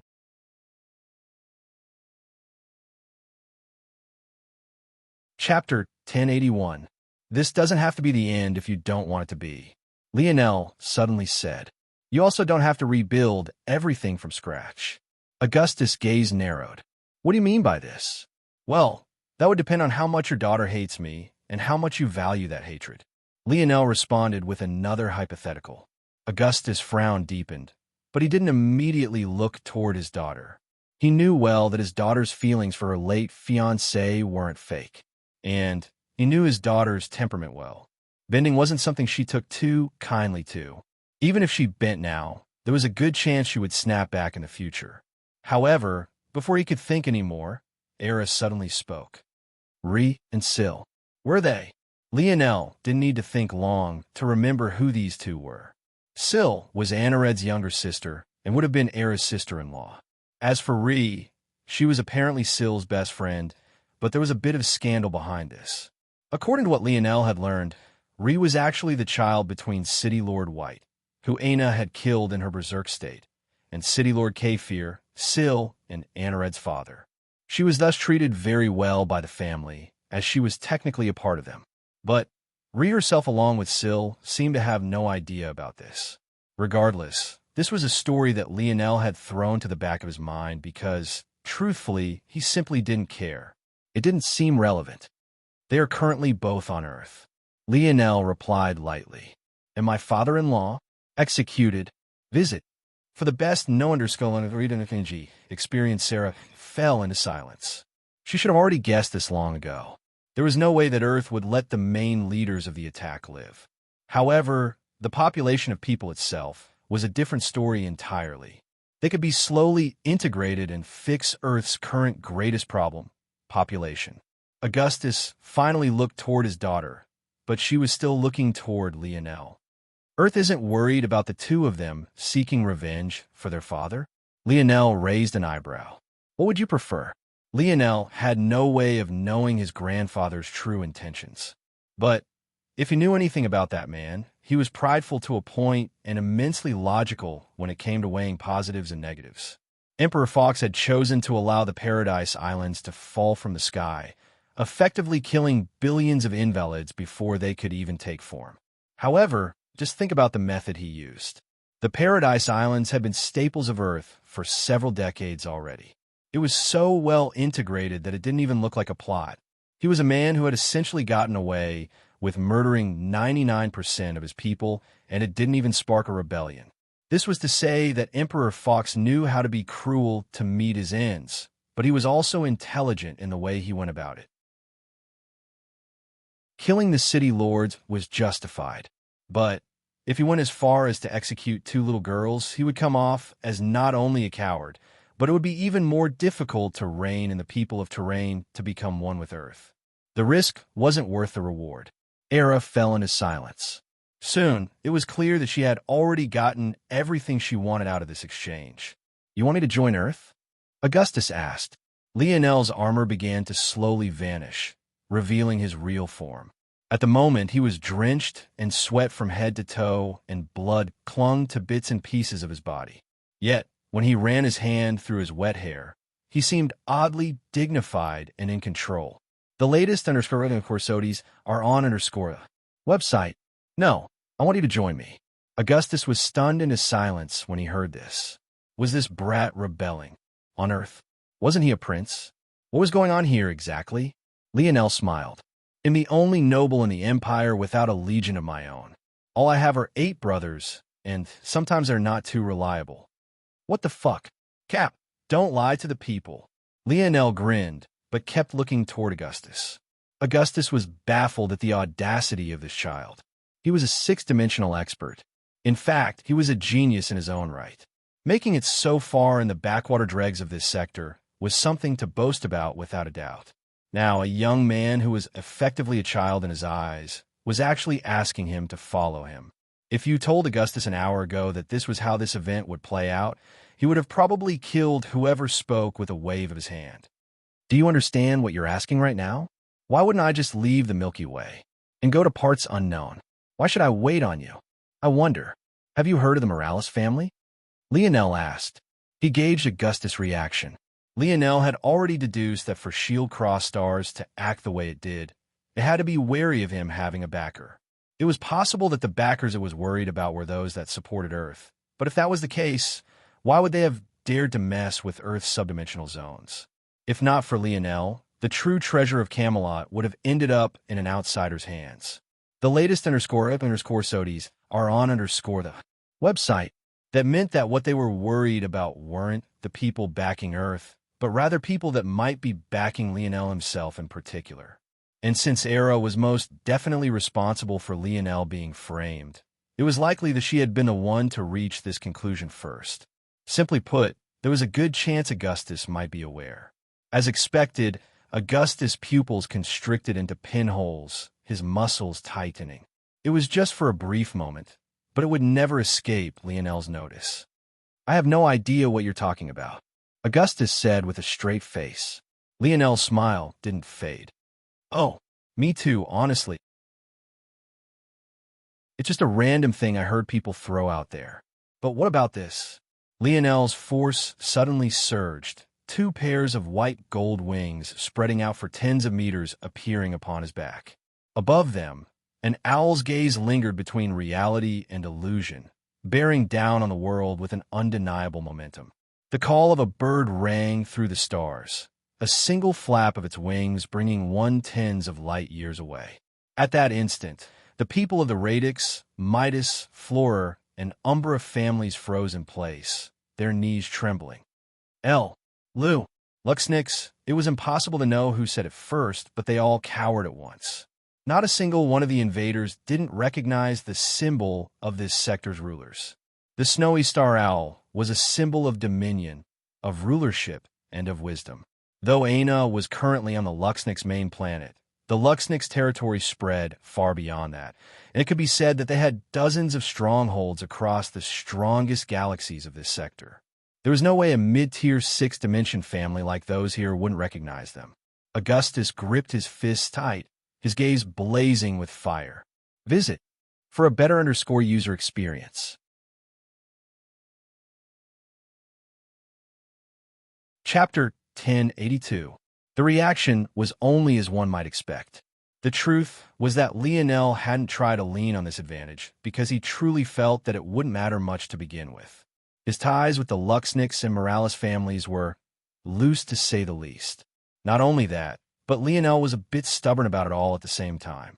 He wanted to use his Luxnix and Morales blood for the sake of taking over said families. But, as far as relying on them, he never really had any intention of doing so. As far as he saw things, he would be the one in position to elevate them, not the other way around. And he also wasn't fond of the idea of having to rely on others as well. This wasn't just a matter of pride. It was also a matter of practicality.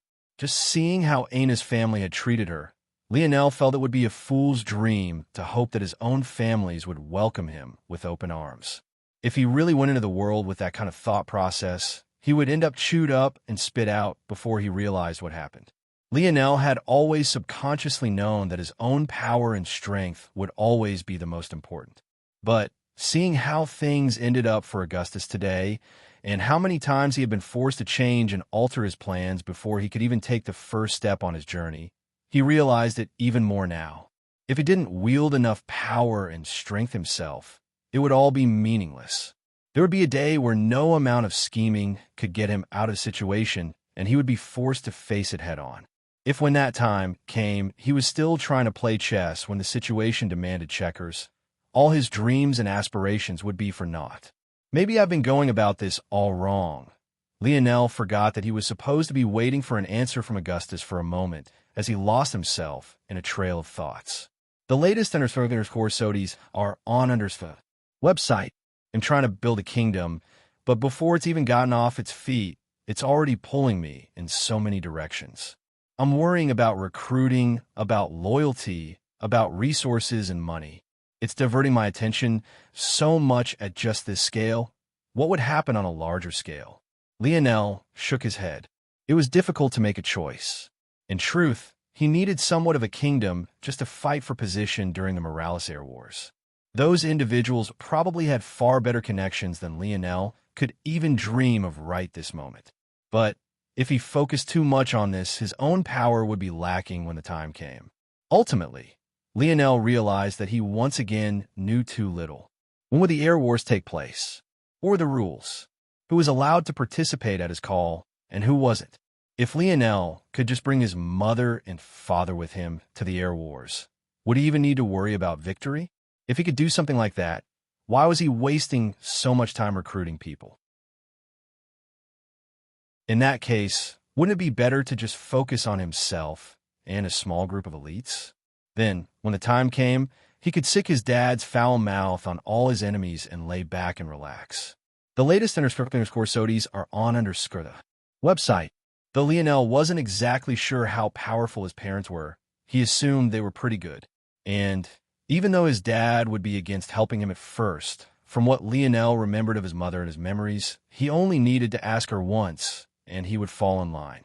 Lionel might be against using the Morales and Luxnix family, but he had no qualms about relying on his own parents, even if he had to be a bit shameless about it.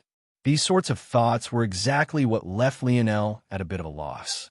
He realized that he was still too overeager and impatient.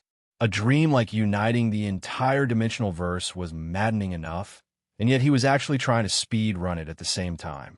He needed to take a breath and calm down. There were more important things to consider. When Lionel reached this conclusion, he finally looked upward again, only to find Augustus looking back toward him with clenched fists and a gaze that was just a little bit too fiery.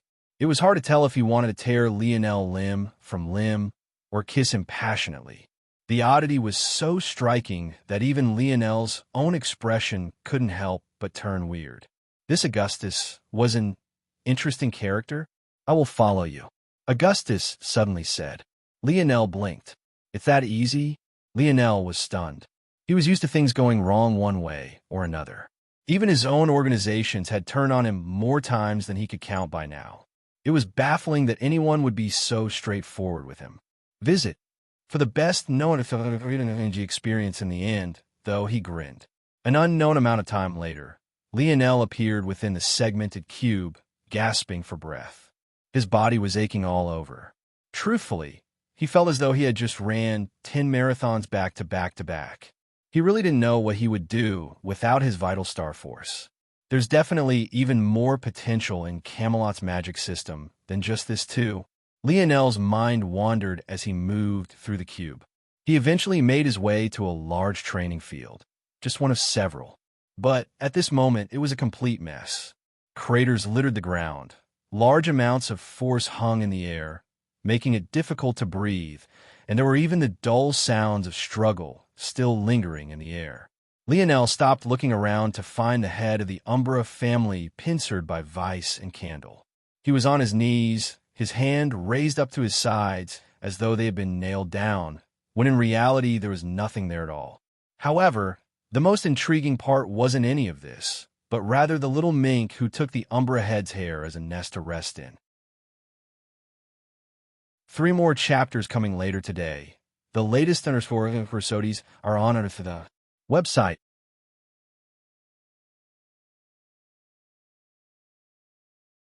Chapter 1083. Yep. Little Black Star suddenly shot up, springing off of Silem's head and into Lionel's arms. Lionel smiled lightly, chuckling at the little guy's antics. Even after absorbing all of that blood, Little Black Star appeared to be the exact same, with no change to his size or his demeanor. But Lionel had a feeling that this was all due to the silver tablet. A few days ago, Lionel realized that if the root of the silver tablet's abilities was to break convention, then didn't that mean it could also shorten the 13 months Little Black Star needed down as well? But Lionel realized then that he had underestimated the silver tablet a bit too much. Not only was it able to cut down the time to a mere fraction of the original 13-month period, but it was also able to help Little Black Star reach a state of perfect integration. What did this mean? It meant that the current Little Black Star wasn't a mutated beast. Even if the foremost experts of the dimensional verse examined the little guy now, they would conclude that he had been born with all the talent he currently had now. This sort of integration was far beyond what even the segmented cube could accomplish with its original 13-month span. This also made Lionel realize another important thing. If the silver tablet could do this for Little Black Star, it meant that it could also do so for himself.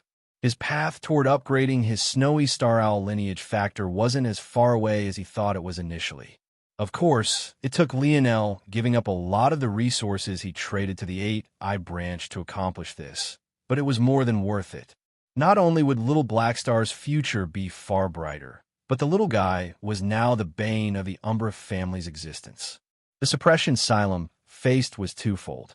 Not only was his shadow, fox bloodline, suppressed in the face of a stronger beast, but his darkness affinity was practically useless.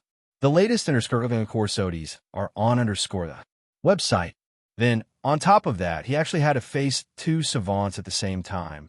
One which could reflect all of his clearly weakened attacks, and another that could lock him in place or make it near impossible to move with any sort of freedom. Just like that, maybe the most powerful head after Belize fell. The most baffling part was that Lionel hardly raised a hand and ended up killing them both with ease. Even now, Silem could only shake his head. They knew from the beginning that Earth had a high chance of producing savants, but their reports showed that there weren't any. A high chance didn't mean a guarantee, so they had moved forward with that reassurance. Little did they know that Earth had simply hidden it too well. When Terrain attacked Dark Cloud Prison, they hadn't done it with savants in mind. They had only wanted to release talented people with a vendetta against Earth. They were even more clueless about it all than the Umbra and the other families were. The simple truth was that they had underestimated and looked down on Earth too much. Even to the final moment, he had actually jumped head first into a trap and delivered himself directly to Lionel. Towards such a thing, he could only feel embarrassed. "I don't have anything to tell you, just kill me." Lionel almost couldn't refrain from rolling his eyes. Visit. For a better user experience, is this some sort of third-rate movie? Can't you say something more original than that? Silem's brow furrowed. Movie? What the hell was that? And why did he feel the sudden need to punch Lionel in the nose? Killing you would probably give me the least trouble, but I have a small friendship with Radley's, so I thought I would at least try to speak with you first. We have nothing to speak about, Silem said coldly. Oh, nothing? So you don't care about this little mink in my arms that could probably eradicate your entire family on his own just by virtue of his suppressive effect on you all? Silem's brow furrowed. I think I will be fairly justified in going to your Umbra galaxy and wreaking some havoc.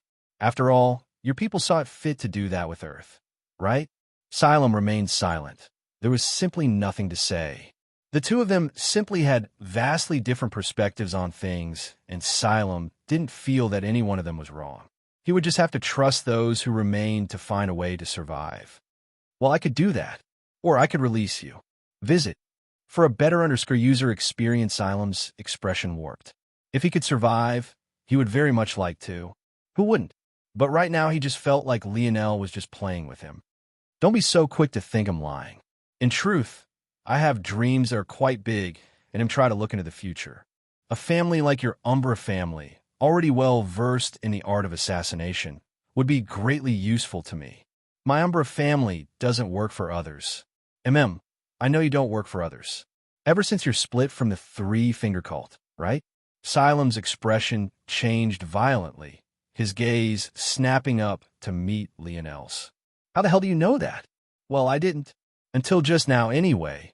Lionel smiled and shook his head. Now look, your cliché lines are rubbing off on me. The latest and Corsodis are on understand. Website. Silem wasn't a fool. He couldn't be goaded into admitting such a thing. The issue was that there shouldn't be anyone who could even take a guess at this to begin with. It was similar to someone being so shockingly and overly specific that it couldn't possibly be that they weren't already certain of the answer. The mere fact that Lionel had asked such a thing meant that he was already at least 90% sure of its possibility. The issue was obvious, though. How the hell did Lionel know something like this?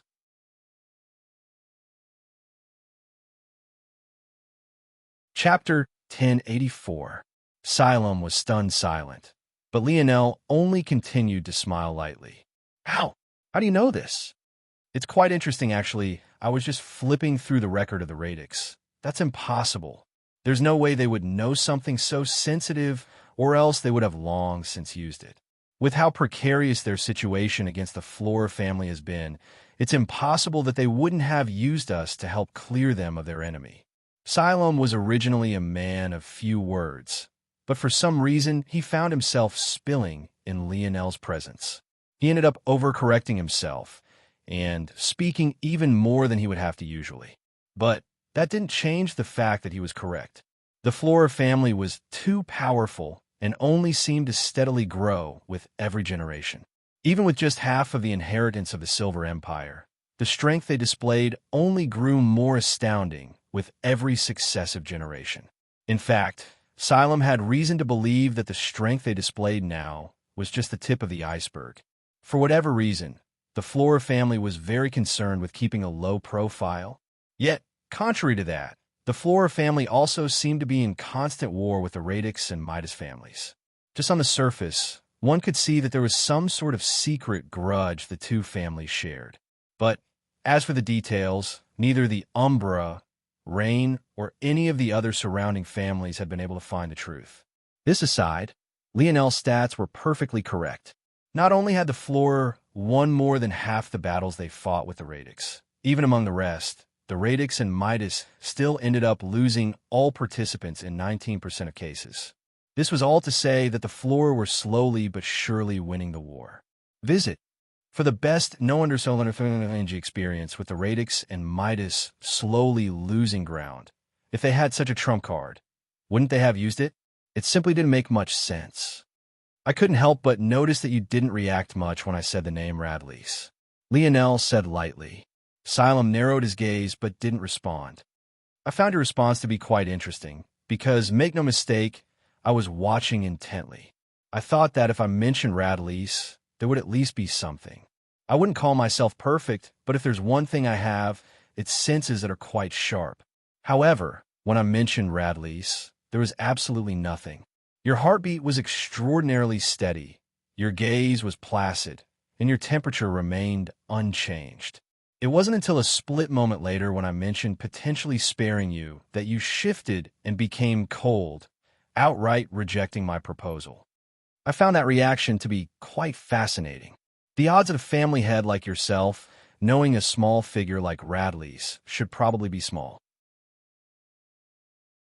The exception would be if he was a member of your family, maybe your son or your grandson, or maybe if he was a great enough genius. I thought that maybe since the like of Radlease, Libley, and the others were sent as the vanguard, that they had quite high standings amongst your families.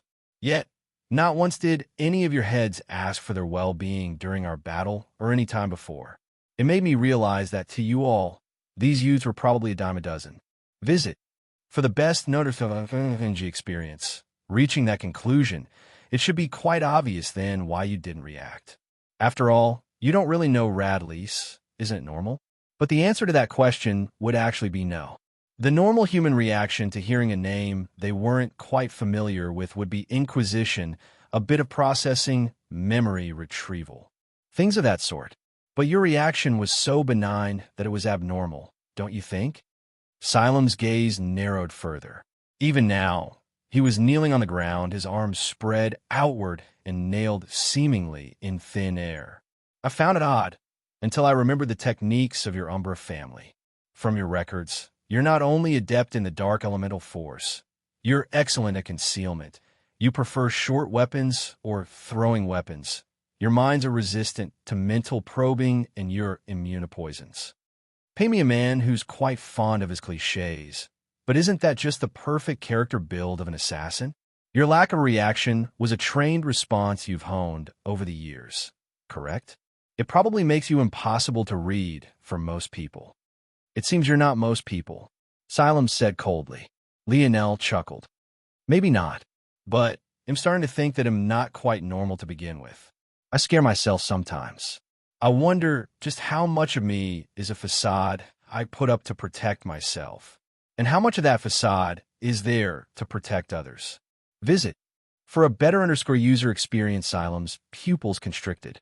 He felt an odd pressure coming from Lionel that made him feel suffocating.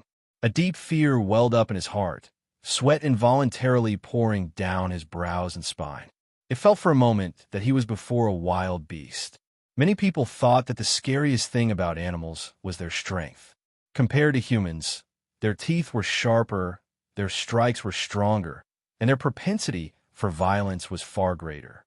But, as an assassin, Xylem knew what truly scared most about animals. In a day, humans might interact with dozens to hundreds of their peers. In each one of these reactions, there are clearly learned and easily observable behaviors one can detect. We can sense when someone is uncomfortable, when they're happy, when they're sad, and when they might grow violent. Knowing these things is what helps humans survive. Only by being able to read the intentions of those around, you could maneuver about the world properly. However, many humans couldn't read animals. A normal man could never tell when a snake is happy or sad or ready to lash out. Their faces were unreadable to the average person, and that was what was so fearsome about them. And right this moment, despite his years of experience, Xylem couldn't read Lionel at all. Visit. For a better user experience.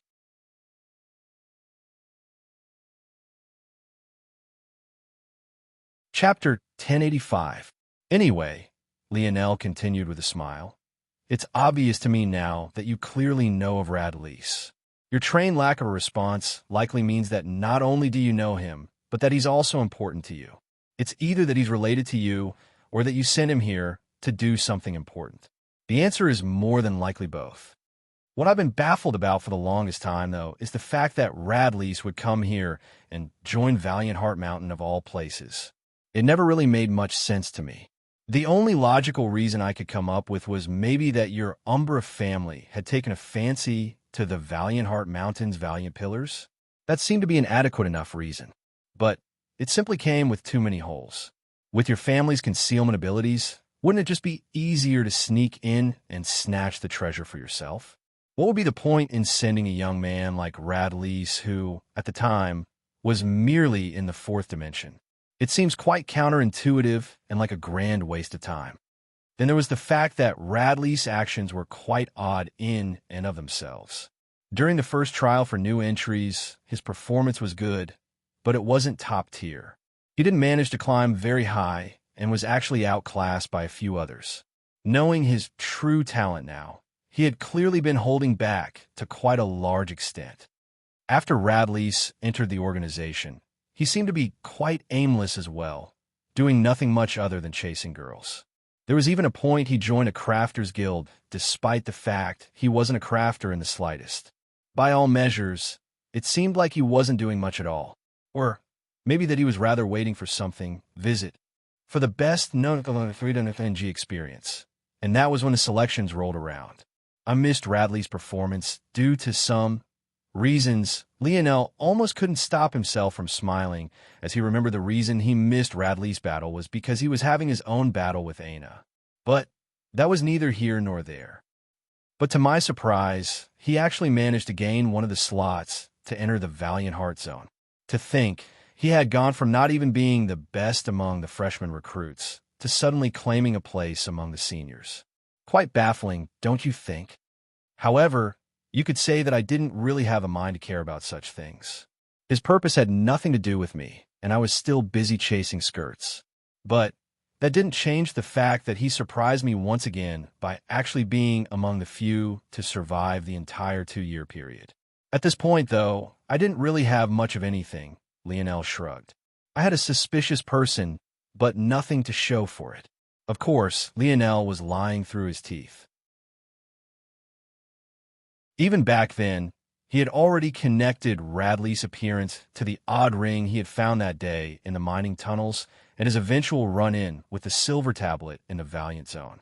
The issue was that he had no real proof. There was no way of him confirming or denying such a thing, and it merely seemed like two coincidences coinciding with one another. For a better user experience, however, Lionel had already decided that he would be releasing Xylem after today. Once he did, too many things would be out of his control. So, the less Xylem knew, the better. In that case, it was in Lionel's best interest to manipulate the truth behind his deductions a bit and mix in some lies with the truth. Even before a veteran assassin like Xylem, Lionel had no fear about blatantly lying to his face, nor did such a proposition make him nervous. At least, I had nothing to show for it until I read a curious report the Radix had gathered on this galaxy's Valinor family. Xylem's jaw clenched, but even if he wanted to move, he couldn't do so. The Valinor family is quite interesting. According to the people of the Milky Way, they are one of the 3 most powerful families of planet Krars. I've met one of their members before, actually. In fact, she insulted a woman that I quite liked the first time she met her. Her name is Baltorn Valinor. Interestingly enough, when Radlease met her, he was quite enamored by this Baltorn character as well. Of course, Radlease is quite the pervert. He reminds me a lot of my brother Gil, so it seemed to be quite in character for him. After all, Baltorn was quite voluptuous, and she wasn't shy about showing off her assets. But finding a report on the Valinor family within the Radix family's records triggered another memory for me. During the freshman trial, there was a battle for golden tags, in which I participated.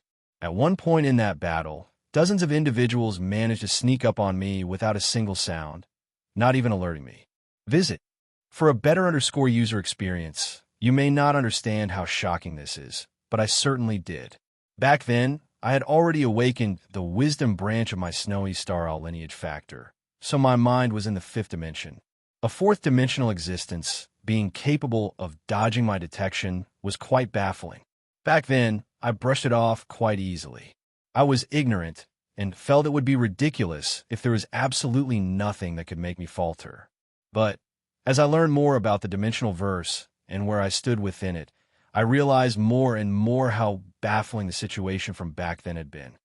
Silem's brow furrowed. Lionel mentioned the snowy owl was shocking enough for him. But the rest of this? Patience, patience. I know you don't quite understand what the point of me telling you all this is, but I promise it all ties in together. When that group surrounded me and my then partner, I noticed that there was one individual among them that I recognized. In fact, despite her inconspicuous appearance among them, my intuition told me that she was the impetus behind it all. Do you know who she was? Her name was Henorin, and she happened to be the little maid servant by Balthorn's side, the very same Balthorn your Radleys was enamored with. Visit. For a better user experience, such a powerful concealment type ability, one capable of fooling a fifth-dimensional mind while in the fourth dimension. Sounds quite perfect for an assassin, now isn't it?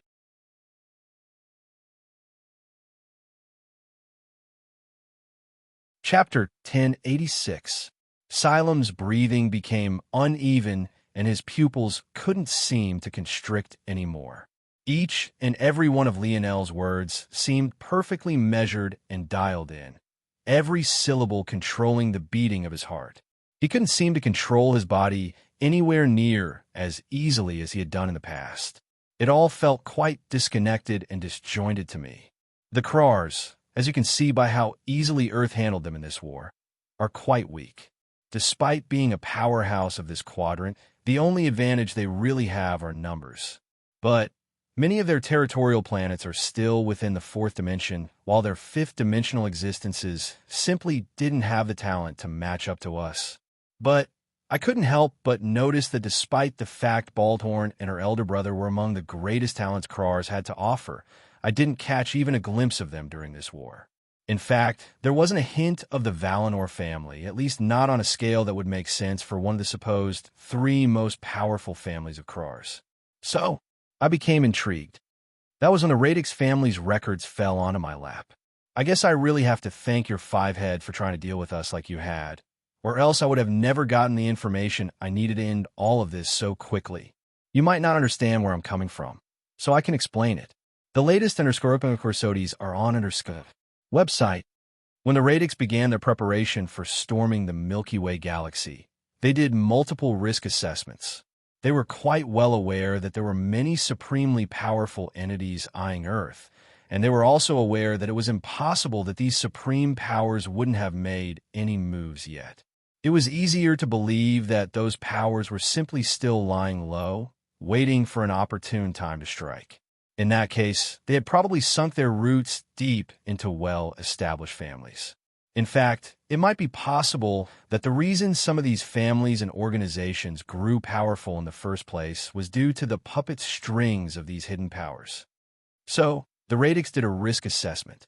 They began an analysis of all the powers of the Milky Way, big and small, all for the sake of drawing lines around which toes they shouldn't step on. But once again, much like your reaction to Radleys, the Krars passed with flying colors and were designated as no risk at all. Quite baffling, don't you think? I thought it was baffling too, until one of Earth's geniuses with a mind-reading ability tried to look into the memories of two princes we had captured, Dee and Dre. Silem froze, but Lionel's next words made him shudder. No, it was more accurate to say that his laughter did exactly that. He felt like he was being toyed with. Once again, there was nothing. Their memories were frighteningly clean. Everything about them was completely orderly, not a thing out of place, not a step out of line. The latest Corsodes are on website. At this point, my theories were running on fumes. I have no information on anything, no proof of anything. I only have a few anecdotal experiences. But that was when something interesting happened to me. Lionel smiled lightly, scratching the back of little Blackstar's ear. The little one seemed to like that very much, yawning and sticking out his little pink tongue as though he might fall asleep at any point now. You can probably tell by my demeanor that I don't really like leaving loose ends and that I might be meticulous to a fault. Well, a few weeks back, I had a battle with the Evergreen religion. They were among the first to set foot on Earth, but we made quick work of them. Unfortunately, one of them managed to escape, and this escape had been nagging at me for a very long time already. Luckily, thanks to the Radix family's risk assessment analysis, the Evergreen religion's main shrine had been marked as a warning zone. Now, I finally knew where this last enemy had likely escaped to, so I went to scout out the situation and hopefully snub any subsequent planned attack before it could even take form. But you'd be surprised to know that not only did I find not a single soul at the shrine, all that was left was a pungent smell of roses and blood. It was the kind of strong scent that could make one either pass out or throw up, but there was a very select few that could bask in it without worries, wearing it as a light fragrance. Visit. For the best known experience, Xylem trembled fiercely. Even Vice's spatial lock couldn't seem to stop the innate physiological reaction. Ah, it seems that you're getting it now, HM. You're better than I was back then, because I was baffled. No matter how ignorant I was, I could tell that something very bad happened to the shrine, but I had no way of knowing exactly what that was. Until I cheated a little bit. Lionel flipped his palm over to reveal a small silver disc. I have to say that my father rarely gets serious about anything. He's the kind of man that can turn even his own son's heartbreak into a joke. However, the moment I set the analysis of the little silver disc on that scene, just a few days ago, I saw my father get serious for just the third time in my life. A recording flickered, and it replayed the image of Lionel's father staring off into the distance in somewhat of a daze. It was clear that when this original clip played, he would have been staring into the shrine of the Evergreen goddess. You ran into this sooner than I thought you would, Brad. Remember this scene well, but remember this name even more. The Three Finger Cult. It's they who are responsible for your grandfather's death. Visit. For the best known score of NG experience.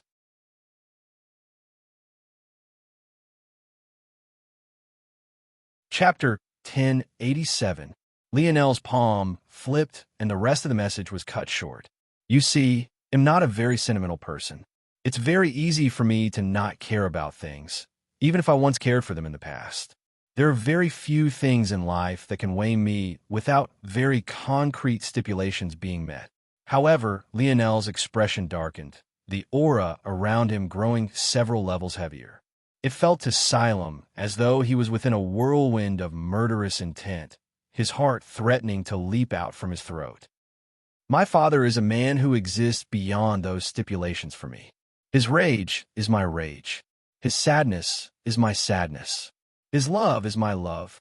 To dare to touch my grandfather, a man my father so clearly cares so deeply for. I sentenced this three-finger cult to death the moment I heard its name.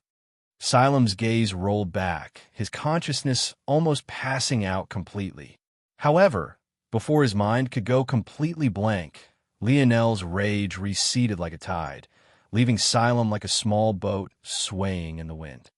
With this new information my father brought me, finding the traces of the three-finger cult was far easier than it was before, and it wasn't long before I realized that as clean as the Valinor family was, they weren't nearly clean enough to escape my deduction. Visit.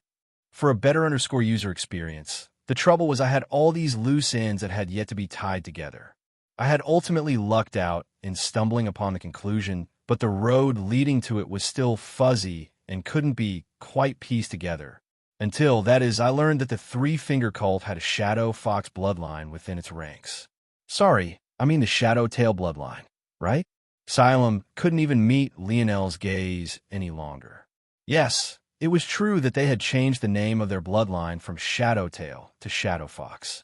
The truth was that their lineage factor had nothing to do with foxes at all. As for the true nature, even Xylem didn't know. This was a truth kept stored away so that the Umbra family would be able to continue hiding away. Of course, Xylem didn't know that Lionel was lying through his teeth. What truly connected all of this for Lionel was actually Senior Lou, the very same poor sap Aina had killed and Lionel had ultimately gotten the ring that led him to the silver tablet from. When Lionel originally investigated Senior Lou, he didn't find anything special. He was a normal youth and didn't have anything special about him. The only thing of slightest interest was that he was from Krars. Visit.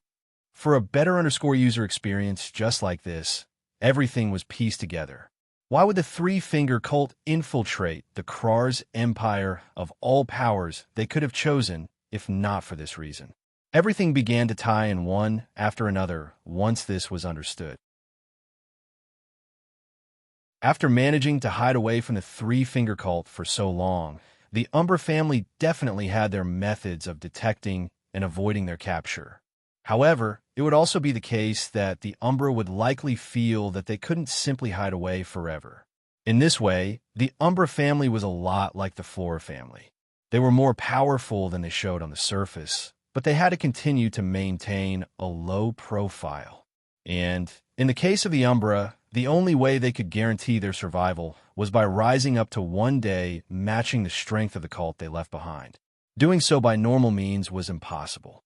Lionel didn't quite know just how powerful the three-finger cult was, but if it could kill his grandfather and make his father so serious, there was no doubt that he needed to treat it with the utmost respect as well. It was likely, then, that before separating from this cult for whatever reason, the Umbra family caught wind of some of its plans and chose to get a step ahead of them. With how powerful the silver tablet was, Lionel had no doubt that in the hands of a powerful family, it could cause a qualitative change in their strength given just a single generation. Putting this into perspective, it was no wonder the Umbra would be willing to take this risk. Unfortunately for both parties, the ring landed in Lionel's hand and not theirs. The latest episodes are on our website. If things were reverse engineered from Lionel's perspective, he was able to deduce the connection between the Umbra and the cult by virtue of Radley's reactions. Radley's appearance couldn't have been a coincidence. That was the first flag. Him being so interested in Baltorn was a second flag. It smelled of keeping friends close and enemies closer. Then him finding a way to enter the Valiant Zone despite it exposing his true talent was the third. In the end, there were only two conclusions. Either the Umbra family was a rival of the cult, aiming for the same goal, or they were a piece that had broken off from them that just happened to share the same knowledge on this particular mission. Considering how weak the Umbra family was on the surface, the first option was highly unlikely considering this was a cult Lionel's own father took seriously. In the end, that just left the second deduction. However, Xylem didn't need to know the truth behind how Lionel made these deductions. Any holes in this new chain of reasoning Lionel was presenting could be explained away by saying the silver disc told him. So now, as you can see, Head Umbra, we share the same goal. You need to grow stronger to face the inevitable day the cult finds you. Well, I want to burn them all to ash.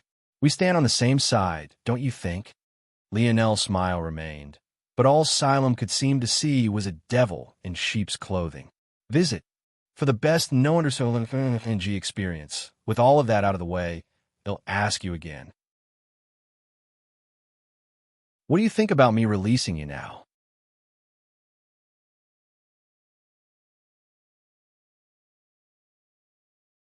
Chapter 1088.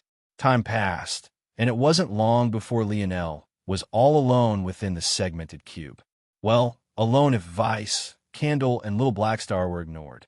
As for Xylem, he had left after recollecting himself, realizing that he and his family didn't quite have much of a choice in the matter. Life worked in quite mysterious ways, honestly. Lionel had initially wanted to target the Radix and Midas families in order to complete the Silver Empire's legacy, but he actually ended up gaining the Umbra family instead. Of course, it was a chess piece that he couldn't use quite yet, but it was one nonetheless. Having them would make things interesting. As of right this moment, though, Lionel wasn't really concerned about such matters. Even now, with how real everything had suddenly gotten, it felt like a distant future. Instead, he was spending some time with Little Blackstar, trying to figure out exactly how the little guy had changed. Raising the little mink by his armpits, Lionel looked into Black Star's deep black eyes. The little mink's long whiskers twitched as though to show his dissatisfaction toward being treated like a baby.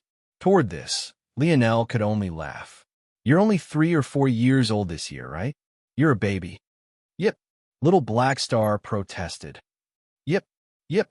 Lionel, who could feel Black Star's meaning through their connection, almost choked on air. Did he gain another little pervert for his group? Why was this little guy saying such vulgar things? "Look at you being so boastful. What are you so proud about? The both of us are virgins. Visit. For the best NG experience, YP." Black Star tried to claw at Lionel's face, but he only burst into a fit of laughter. Lionel was quite surprised at the little guy's strength, though. It was only a casual swipe of the paw, yet the wind pressure made Lionel's face sting a little bit. For Lionel to even feel anything he didn't want to feel was a tall task, considering his body had been forcefully raised to Tier 9 recently, let alone for him to feel pain. Yet, not only had little Black Star done exactly that, the little mink hadn't even tried very hard. With a single look, Lionel could tell that little Black Star's dimensional grade hadn't budged a single inch. The little guy was still in the first tier of the 5th dimension, and yet his power had actually undergone such a qualitative change. Lionel's smile beamed. He would have to remember to thank Kira when they met again. He had a feeling that they most definitely would at some point. Little Black Star hopped up to his favorite perch atop Lionel's head as Lionel himself turned toward Vice and Candle. "Thank you, too, for helping me out." Candle immediately turned flustered. Someone without context might think she was a girl in love, but Lionel knew enough to understand that Candle's mind hadn't even matured enough to give breath to such emotion. She was functionally still a child, as was Vice. In truth, the more time he spent with them, the more guilty he felt treating them like he did. Visit. For a better user experience ultimately, no matter what predispositions the two had, they were still human.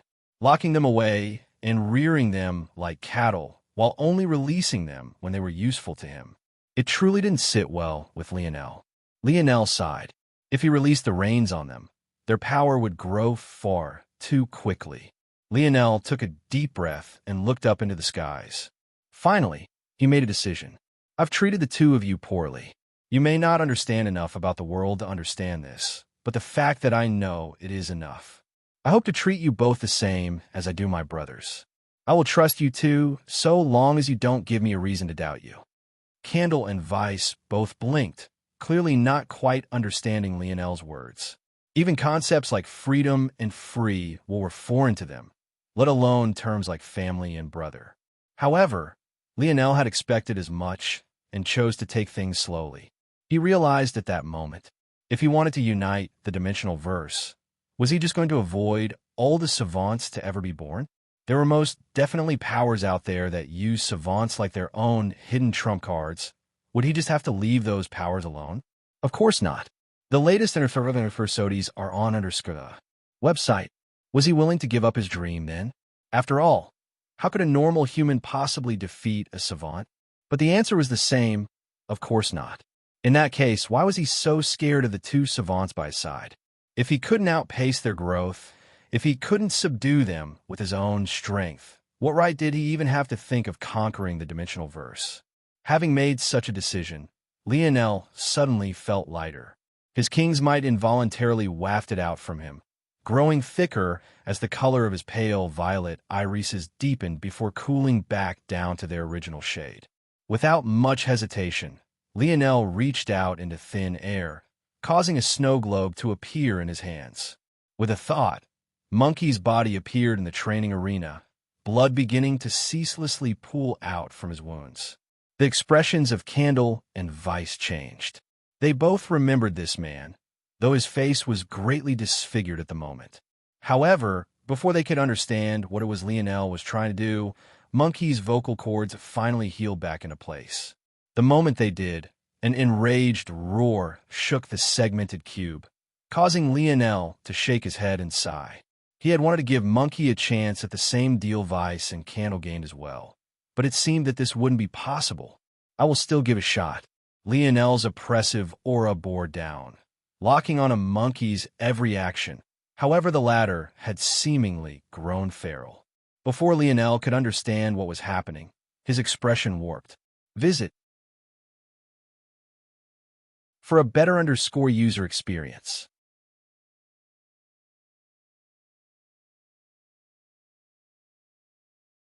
Chapter 1089. Monkey began to wither away, his roars growing fainter. Lionel was stunned as he reached forward, but everything happened too quickly. Soon, what was left of Monkey became nothing more than a pile of ash, leaving Lionel absolutely baffled. What the hell just happened here? Little Black Star jumped into action without waiting for Lionel's command, snagging a shadow out of the air before returning. However, Lionel hardly registered the little guy's actions. Lionel's brow furrowed tightly, his emotions whirling about and his mind in a fog. He had truly wanted to give Monkey a chance, and it was most definitely not his own action that caused the latter to end up like that. Lionel hadn't been shocked that Monkey was roaring in rage. It made sense. The last time they met, he was battling Lionel. If Lionel blamed him for this, it wouldn't have been fair. That was why Lionel was still willing to try and calm him down first. But reality was both cruel and unexpected. Lionel had no idea what could have happened to cause this, but he was left completely in shock, unable to speak a single word for a long while. The reason for this was simple. For the first time in his life, he had no explanation for what was before him. There was no spark in his dreamscape, no small clue he could grasp on, no immaculate, God-level deduction to make. There was simply nothing. The snow globe should have preserved Monkey in an absolutely perfect state. The only plausible explanation seemed to be that Monkey had run to the end of his ability and didn't have any more strength to duplicate his cells and heal himself anymore. But the snow globe should have frozen that process entirely. That left only one possibility. Whatever caused this had to have happened before Lionel put Monkey in the snow globe. But this possibility seemed even more impossible than the first. After several minutes, Lionel couldn't find a reason, nor could he find any clues. Without a choice, he closed his eyes, sighing deeply. Someone was toying with him, and he didn't like it one bit. The latest corsodies are on the website. This is it, Leo? This thing is disgusting. Alan, aside from being obsessed with the physique he hid beneath baggy clothes, was also the well-known clean freak of the group. Seeing the disgusting tentacle wound before him, despite the fact it was behind a thick wall of glass, he still couldn't help but gag as though he could smell it from here. Lionel chuckled. It's pretty useless the way it is now, but it has potential. You were thinking of using that hell spore on it, huh? I actually don't know quite yet. Remember little Black Star's ability? I have something much better for it to absorb now. Alan blinked before he nodded in understanding. Then you want me to? You're probably the only one who's smart enough to manage this. If I leave it to the others, they'll probably find this thing dead by the time I return. Are you calling me dumb, Cap? Where's the workers' union? I want to propose a strike. Franco yelled out in indignation. Alan, however, seemed to hear something completely different. You're leaving? Nope. Lionel shook his head. I actually plan on managing the tentacle wound myself. It's just that I've realized that I've left you all in the dark about too many things until now. In fact, you all don't even know what my goal is, even though you likely know me well enough to have guessed by now.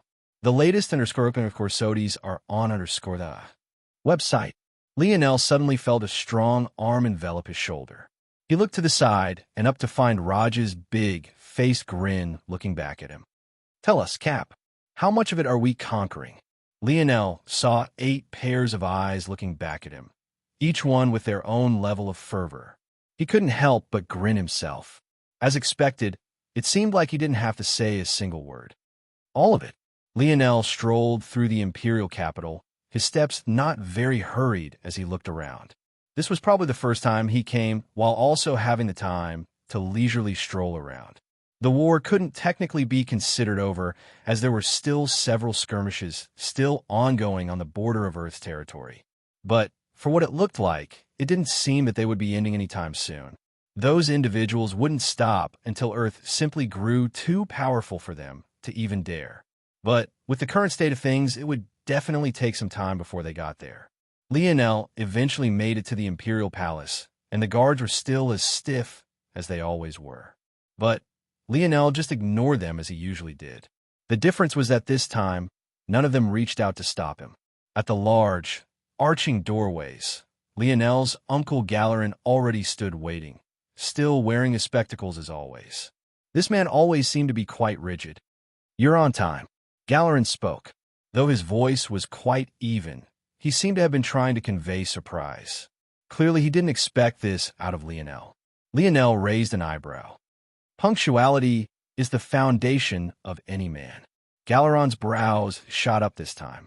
He looked toward Lionel deeply, a hint of something else in his eye. "The latest underscore courses are on the website. I heard that you're on better terms with my son." Lionel grinned. "Are you scared he'll steal him away from the Empire?" "Cheeky." Galerin stopped himself, realizing he was sinking into Lionel's rhythm.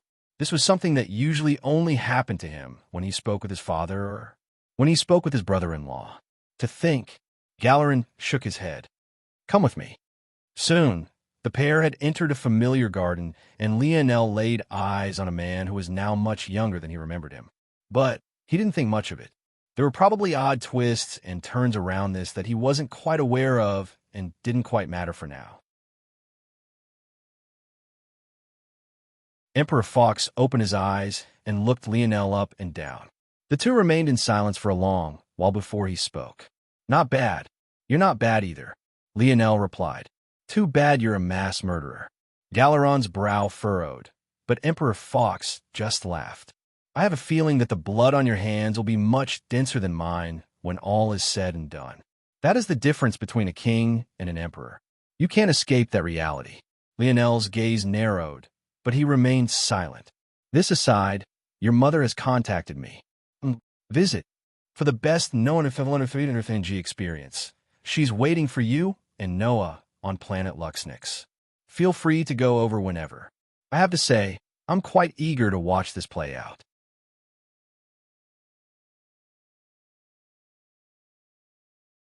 Chapter 1090. Lionel didn't react immediately to this news. On the inside, he was quite excited to see his mother.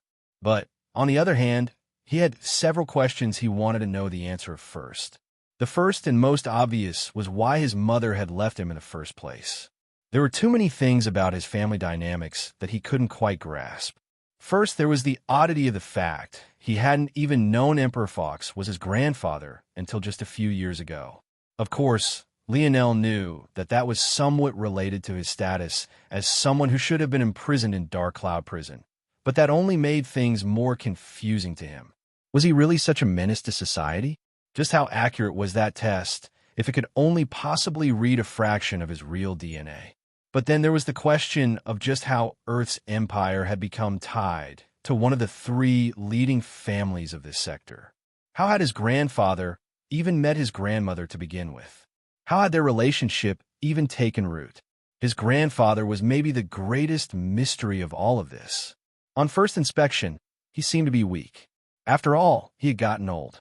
From what Lionel knew, there had only ever been one emperor of the Ascension Empire, and that was this man before him. Thanks to Earth's technology, or what seemed like it, he had been able to live for more than 200 years, making it to the 25th century. However, things didn't really add up. He had enough strength to slap a fifth-dimensional existence like Scythe to death years ago, yet he couldn't maintain his youth. Visit. For the best known experience, several small inconsistencies like these made Lionel shake his head. Practically, a weak man would never be able to win over a woman from a six-dimensional family. Unless. Lionel looked his grandfather up and down. "Are you a drafted son-in-law?" Galerin choked on air. He bent over, gasping and wheezing. A drafted son-in-law was probably the most humiliating position a man could be in. It was a situation where instead of a wife marrying into her husband's family and sharing his family name, the vice versa occurred. In this case, the man would take on the wife's family name and become a part of her family.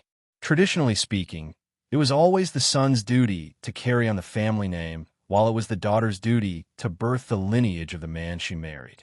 Even with how progressive 25th century Earth had become, this was still the default order of things. To insinuate the Emperor of Earth was a drafted son-in-law was an insult probably only short of saying the Ascension Empire would fall. Even the guards hidden in the surroundings, tasked with protecting Emperor Fox's safety, couldn't help but falter. Lionel, though, felt that it was plausible. Maybe the Luxniks wanted a piece of Earth but couldn't get it through normal means due to various reasons. This could have been a compromise between them and Emperor Fox. Who knows? Maybe it's because of the secret help of the Luxniks that his grandfather was able to rise to power. Visit. For the best known energy experience on top of this, the help of the Luxniks would become very important, very soon. As quickly as Earth had managed to enter the 5th dimension, they would likely speed run into the 6th as well. In that sort of situation, without the backing of a well-established and powerful 6th-dimensional power, Earth's luck would finally run out. The higher the dimension, the harder it was for talent to bridge the gap. If his grandfather made such a sacrifice, it would seem like truly the most logical decision. For the first time, Emperor Fox was truly speechless. He gazed at Lionel as though trying to gauge something, but in the end he just shook his head. I would teach you a lesson for that mouth of yours, but then your mother would start nagging me again. Emperor Fox continued to shake his head. I plan to tell you some things, but since you want to be so cheeky, how about you go find out for yourself? Lionel's placid expression spread into a smile. Sure, but where are my rewards? Rewards? Emperor Fox smoothed out his immaculately sculpted beard. For what exactly? Now, it was Lionel's turn to be speechless. Did one have to be thick-skinned to be an emperor? Hey, uncle, are you hearing this? Visit. For the best known experienced Galeran, who was still choking on his own air, coughed lightly, straightening out his back. His eyes flickered as he remembered Lionel's teasing words from earlier. Hear what? He asked with as straight a face as possible. I see how is. I guess he'll just have to tell the whole of Earth just how ungrateful Emperor Fox is. I'm currently a hero of heroes. I'm sure there'll be plenty of people willing to heed my call. Lionel cleared his voice as though he would truly begin to opine on his hardships. Both Emperor Fox and Galeran remained silent, light smiles tugging at their lips. It was clear that they weren't afraid of Lionel in the slightest. Plus, it wasn't as if anyone would hear anything even if he began shouting here. This was the Emperor's private garden, as if sound could casually travel outward. Seeing their lack of a reaction, Lionel realized that his tactic wouldn't work, at least not as presently constructed. Oh, I see. Got it. Lionel's smile became thinner. I guess when I see my mother for the first time in over a decade, and her heart is overflowing with warmth and the motherly instinct to protect, they'll just have to let her know that her father and her brother have taken advantage of her son. While her precious baby was on the front lines, putting his life on the line, they were resting in a cozy palace, doing visit. For the best experience moments later, Lionel walked out of the palace with a wide grin on his face, tossing a 12-sided star pendant up and down, his visage the picture of satisfaction. Just one more chapter coming for today.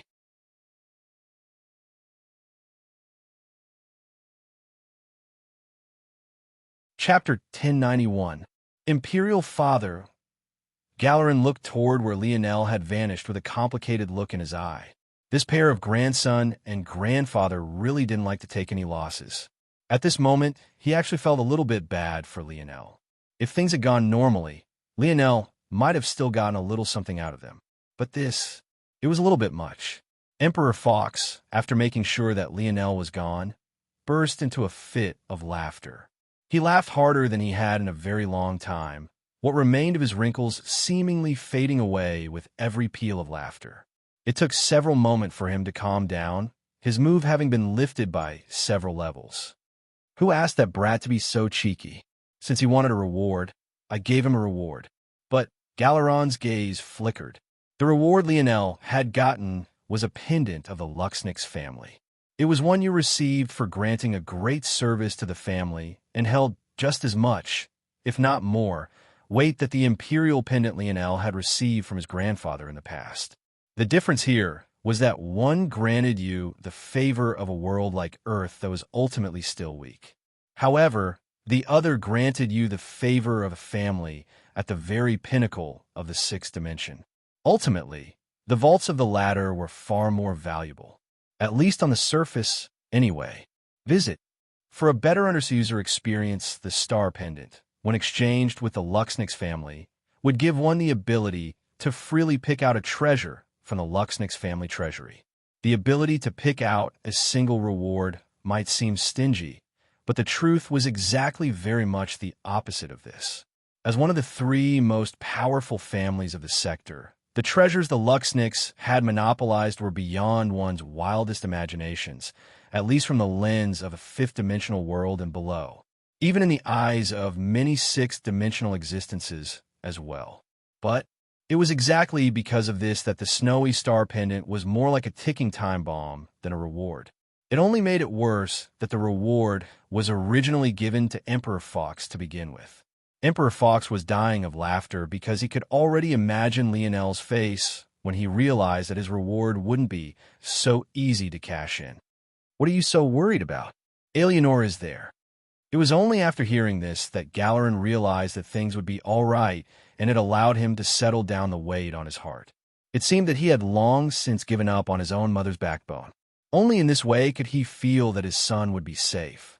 As for Lionel, that cheeky brat could use a few beatings. However, there was one thing still weighing on Galerin. "Imperial Father, the service you rendered to earn that pendant." Emperor Fox waved a hand. "I don't need a single thing from that family.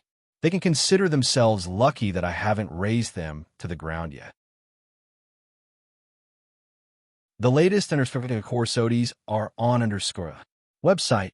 Galerin fell into silence as Emperor Fox closed his eyes. A gentle wind passed by, washing the weight of their words away.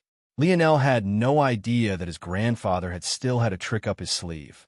Currently, he was still blind about a lot of things, and wasn't even aware, just yet, that the Luxnix family estate was potentially hostile ground. Oblivious, Lionel rounded up his brothers and contacted Noah. It wasn't long before the group of them had set off to a journey across the stars. In a somewhat unexpected twist, Lionel ended up taking more people along than he thought would be involved to begin with. It wasn't just Noah, but he also brought along Jessica. Along with the two of them, several other talents of Earth, including the people of the Moon, followed along as well. In fact, there was even Arthur's son, Leonis. It hadn't been long since Lionel saw Leonis, as they had fought together on Earth X1, but in an odd twist of fate, Lionel ended up being closer to Leonis' father and his big sister by several decades than he was to Leonis himself, despite their ages being so close. The world worked in odd ways, indeed. Seeing so many people, Lionel realized that he was definitely missing a large piece of this story. Whatever was going on at Planet Luxnix was definitely far more important than it seemed. He thought he was just going to see his mother, but things clearly weren't so simple. Still, Lionel welcomed them all with open arms. Since they were headed to a sixth-dimensional world, there would definitely be a lot of chances to grow stronger. Why wouldn't he want the people of Earth to benefit from this? After learning about the Three-Finger Cult, Lionel realized that there were far more claws sunk into not just the Milky Way, but the dimensional verse as a whole. None of them had the luxury of growing up slowly. Visit. For a better user experience, as was natural, the men and women split, and the rowdiness of Lionel's brothers came into full effect. Noah, who was clearly not used to such situation, stood out like a sore thumb. "No, really, I was a fan." Carolus tried to hide a bit of his embarrassment. "It's just that we didn't tend toward playing football on the Moon, because our bones are more fragile than yours. We were too prone to injury, so I could only watch." Milan burst into a fit of laughter. "You hear that, Cap? I have a fanboy who's a fan of you. I've never heard of someone tripping over themselves to praise a position as boring as yours." Raj snapped. Clearly he's infatuated with my elegant blocking. "Piss off. There's nothing elegant about people crashing into that jiggling stomach of yours. It's called insulation, you uncultured swine." In the eyes of Mother Nature, I have an evolutionary advantage over you. Good luck in the long, cold winters. The rowdiness of the group only grew as the days passed. Not long later, the rotating orbit of 3 planets that couldn't have been more different from one another appeared before them. However, it was difficult to enjoy the beautiful sights at all because the densely packed starways of spaceships clogged up the view. What the fuck? Raj exclaimed. There's traffic in space too? Visit for the best no-understanding experience.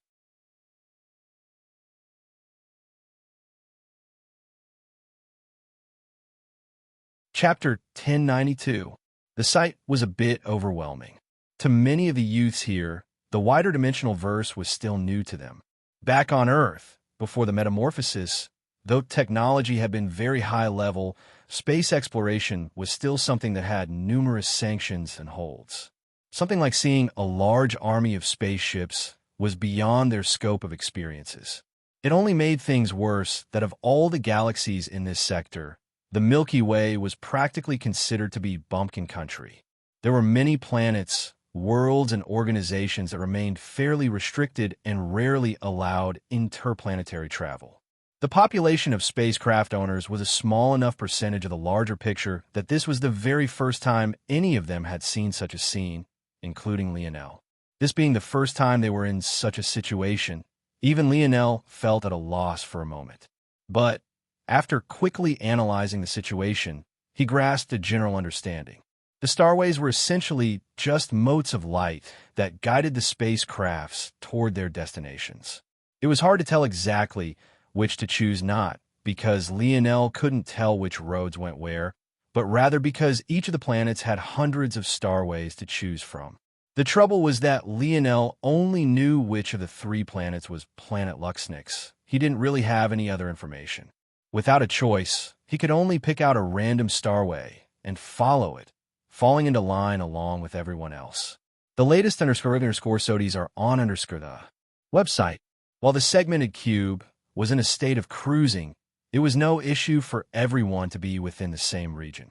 Lionel, who was still monitoring the overall situation, almost didn't notice that after Raj's initial outburst, the atmosphere had become quite silent. Lionel took his gaze away from the starway and swept it over everyone. At the moment, they were all in a dining room of the abode setting, supposed to be enjoying a cross of the beautiful scenery of space, camaraderie, and the food spread. However, instead of this, many of them had furrowed brows. Some had more serious expressions than others, and some were clearly more comfortable, but there was no doubt that the vast majority seemed to be going through an adjustment period. The only one who didn't seem affected at all was Lionel's cousin, Noah, but then again, his face was always that serious, so it was hard to tell. It was only then that Lionel remembered that they had just stepped through a 5th-dimensional fold to enter a 6th-dimensional one.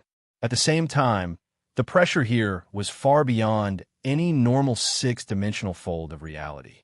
If it was normal, why would 3 such powerful families be forced to share it together?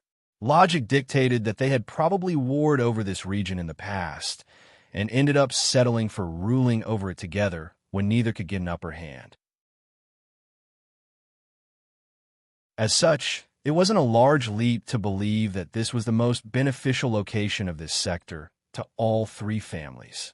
Visit for the best known experience seeing through the issue.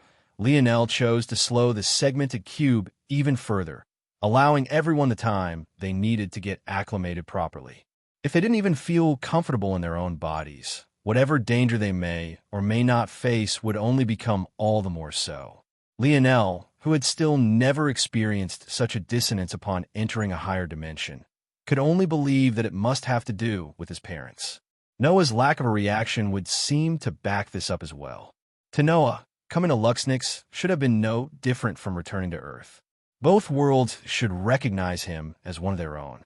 Due to the slowing of the place, it took the group several hours before they finally approached the planet.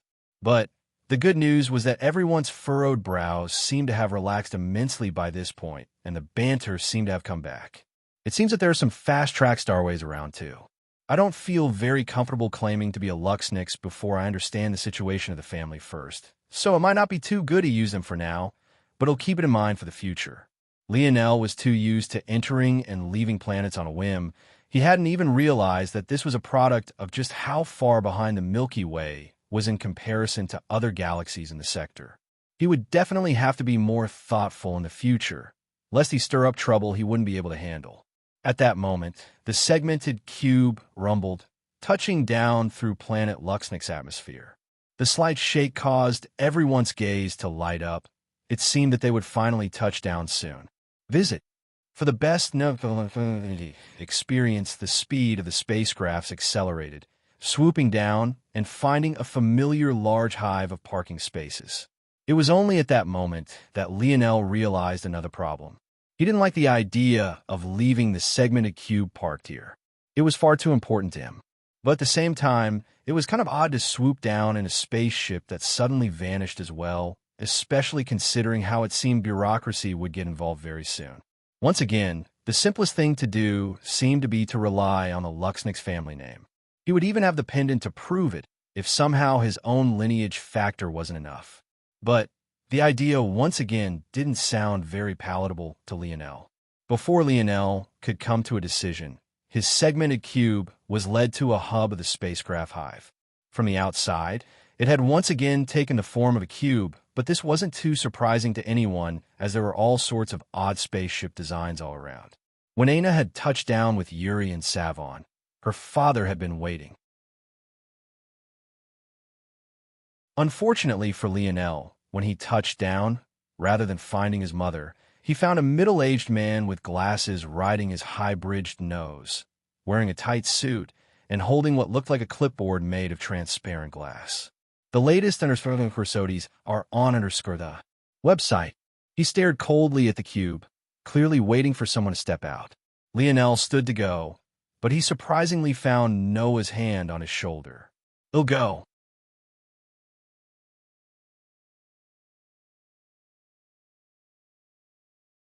Chapter 1093. Lionel found Noah's actions to be amusing. It was clear that Noah was a lot more sensitive to trouble Lionel might cause if he went instead, so he chose to bite the bullet. Toward such a thing, Lionel's 8 brothers laughed until they couldn't breathe anymore. "Look at that. Cap, someone else notices all the trouble you put us through." Franco almost fell out his chair. "If anyone was going to cause us trouble, it'd be that big mouth of yours." Lionel snapped back. "Not cool. Cap poking at your boy's insecurities. No wonder Noah doesn't trust you." Franco feigned hurt, his overly large hands also pressing against his chest. But no one could take him seriously while he was wheezing with laughter. Since he seemed to be having such a great time, Lionel kicked at the leg of his chair, causing him to truly fall over completely. I swear I'll make a workers' union. By then you won't be able to bully me anymore." The laughter in the dining room continued for a while. However, as the minutes passed, it became clear that it was actually taking Noah quite a while. In fact, it wasn't until half an hour later that he finally returned, his expression just as placid as ever. "Visit. For a better user experience, what happened, Noah?" Everyone looked over. They might have been able to tell a problem or the good news by another's expression. But Noah was truly too difficult to read. "There's a lot to do because we've brought so many people along with us. However, it seems that due to some special event occurring, the restrictions on travelers has been laxed. That said, there's still a bunch of requirements we have to meet. We all have to register, and it's fairly detailed." Noah began to pass out what everyone assumed would facilitate the registration process. But when they all saw just how detailed the analysis had to be, they couldn't help but frown. It had to be remembered that in the dimensional verse, the less information others had of you, the easier it was for you to protect yourself. But this form of analysis was clearly overly invasive. It even required information about their ability indexes, something most kept as close to the vest as possible. They couldn't help but feel that planet Luxnix was taking advantage of them all. Lionel, though, saw one step deeper. The latest _SODs are on the website. There were so many spacecrafts flying into planet Luxnix, and now Noah was mentioning this special event. Connecting the dots, it felt like the Luxniks were using this opportunity to form a census of the people of their sector. Lionel couldn't be surprised if this information was used to gain a general understanding of the strength of the sector. Unfortunately, they didn't really have much of a choice. At least that was what it seemed like until Noah continued talking. After speaking with our overseer, I realized that there was a bit of a loophole here. Because Lionel and I both carry Luxnik's blood, I believe we'll be recognized as members of the Luxnik's branch families. So long as you all register as our vassals, it should be possible to circumvent a lot of the more invasive questions and leave them with only a surface-level understanding of you all. But the decision is up to you all. Oh, since it's like that, why didn't you just say so? You made it sound like I'd have to give up my precious cherry, Raj exclaimed. Several weird looks were sent over toward Raj, their expressions warping. Precious cherry? What are you all looking at? My body is a temple. Raj's speech was so impassioned that the jiggles of his chin vibrated to their own rhythm. Unfortunately for him, his opining was matched with the sound of dry heaving. Visit. For a better user experience, I think I'm going to throw up. Hey, Franco, cup your hands together for me real quick. Gil heaved, only to be met by a slap to the back of the head by none other than Franco himself. Noah blinked as he watched this scene, feeling somewhat stunned. He had presented this matter with the utmost seriousness because it most definitely wasn't a joke. It might have sounded nice to explain away with a word like vassal, but the ultimate truth was that for the duration of their stay on planet Luxnix, they would essentially be at the whims of Lionel and Noah. There were no such thing as human rights in the dimensional verse. There was only those with strength and those without, those with background and those without. If they signed up in this fashion, their lives and deaths would be in the hands of the two of them. The amount of trust it would take for someone to take such measures without hesitation. Noah's expression remained placid, but he couldn't help but be moved. Unlike many princes, he had never experienced the cruelty of nobility, not personally, anyway.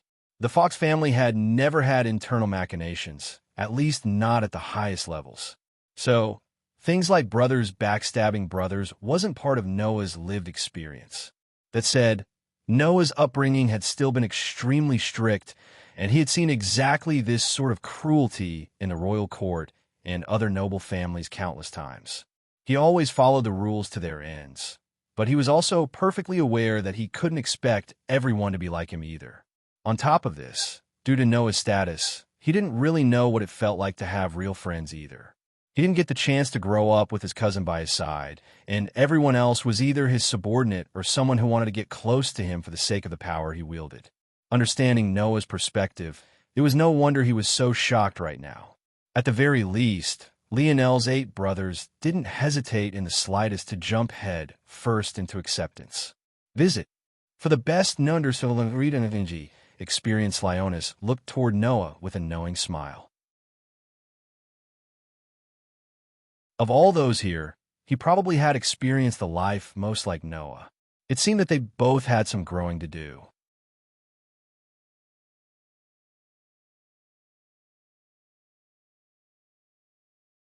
Chapter 1094.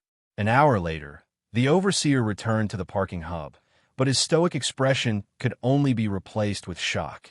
He looked around, but he couldn't seem to find the spacecraft that had been here anywhere.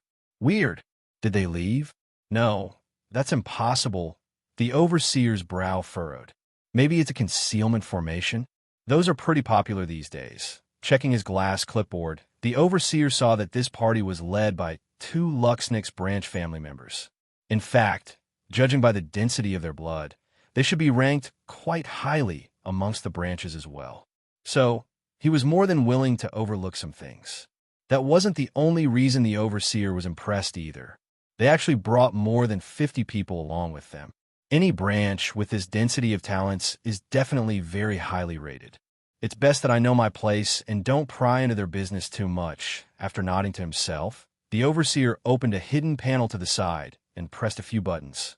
Soon, the parking hive screen began to descend, moving just slowly enough for the overseer to slip out and move toward the next waiting group. Visit. For a better user experience, the horde of Earth's talents had had dreams of living it up on this new planet and finally exploring a six-dimensional world for the first time. Unfortunately, reality was like a cruel slap in the face. Fuck, we're so poor. Gil was by far the most heartbroken. He could only look at the pretty women through the large glass windows, knowing that he didn't have the money he needed to even take a single step in. They were all swiftly met with the disparity between fifth and sixth-dimensional worlds. There wasn't a restaurant, a boutique, or even an inn in sight that didn't use six-dimensional herb or as the common denomination. In fact, Planet Luxnix preferred the use of a purple coin that was recognized throughout the three families. You could exchange herb or for these coins, but it took 10 kilograms of six-dimensional herb or to exchange for a cent's purple coin. The only six-dimension herb or Lionel had on hand came for what he plundered from Belize, Averone, Dolores, and Cirrus, but they could only be considered mid-level six-dimensional powerhouses. Even between the four of them, Lionel only managed to gather 50,000 kilograms, which was only enough for 5,000 purple coins. Even the lowest prices Lionel had seen, just casually glancing through these windows, had cost dozens of purple coins. He most definitely couldn't support more than 50 people to experience this planet in leisure. In fact, with how things were going, they might have to sleep in the wilderness tonight. Luckily, before things got that bad, Noah came to the rescue. Visit. For the best non-energy experience, there are some special accommodations for Luxnix family branch members that we can go to. I didn't think that we'd need them so soon. But, judging by the situation, Noah blushed slightly. Clearly, he was a bit off on his assessment of his own wealth as well. Lionel couldn't help but laugh seeing Noah's state. It was rare to see him shift from his baseline coldness. He couldn't help but wrap his arm around his shoulder. That old codger is too stingy. Lionel sighed and shook his head. Noah choked on air. Old codger? You mean grandfather? That? Noah didn't know how to react. He had never heard anyone say such things about his grandfather before. But, then again, he was Lionel's grandfather too. What was the appropriate response to this? Noah suddenly found that he didn't have a diplomatic solution to this at all, but that only made Lionel laugh harder. Come, since we're so poor, we might as well check out these accommodations. The latest Corsodies are on website. Lionel felt that they didn't really have a choice. He didn't really want to rely on the Luxnix without understanding the situation. But, technically, both Noah and Lionel were actually members of the main branch. After all, his grandmother should be an elder of the main branch, so her lineage would of course receive like treatment. So, technically, Lionel was already taking several steps back by only accepting the accommodation of a branch family member. That said, Lionel obviously had no idea that his name was stricken from the family records. If he had known this, his attitude wouldn't have been nearly as casual. The accommodations for the branch family members of the Luxnix were truly not bad. Though it wasn't near the Luxnix family estate, it had its own unique character. Well, as much character as a series of enormous buildings could have. Just at a single glance, it was possible to tell that the Luxnix had set aside a series of luxury hotels for their extended family members. The only unfortunate part was that the congestion at the front made everything that much harder to appreciate. Do you know who I am? I'm heading the younger generation of the Nipso branch. We've contributed so much to the main branch over the years. Now you want to give us such normal accommodations. Piss off? What fucking Nipso branch? I've never seen your names in even the top 10 of the branch contribution rankings. What have you been doing? Conquering little fifth-dimensional worlds? Maybe you aren't even doing that. Are you taking their moons and calling it a day? What right do you have to a penthouse suite? There are only 10 of them. How about you go take a look in the mirror? The latest Corsodies are on website. You haven't seen us in the top 10. Do you need your eyes checked? I've seen your common branch barely holding on at the 12th spot. Maybe your eyes can't look up so high. Imagine looking at the daily rankings and thinking you're something special. We of the Nipso branch only care about the yearly rankings.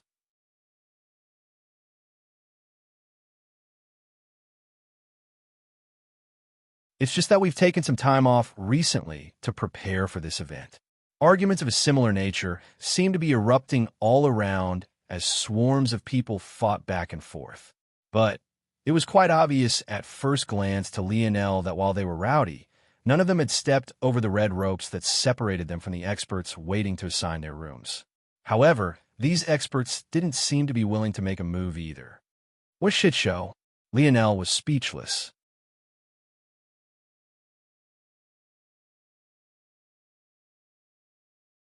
Chapter 1095.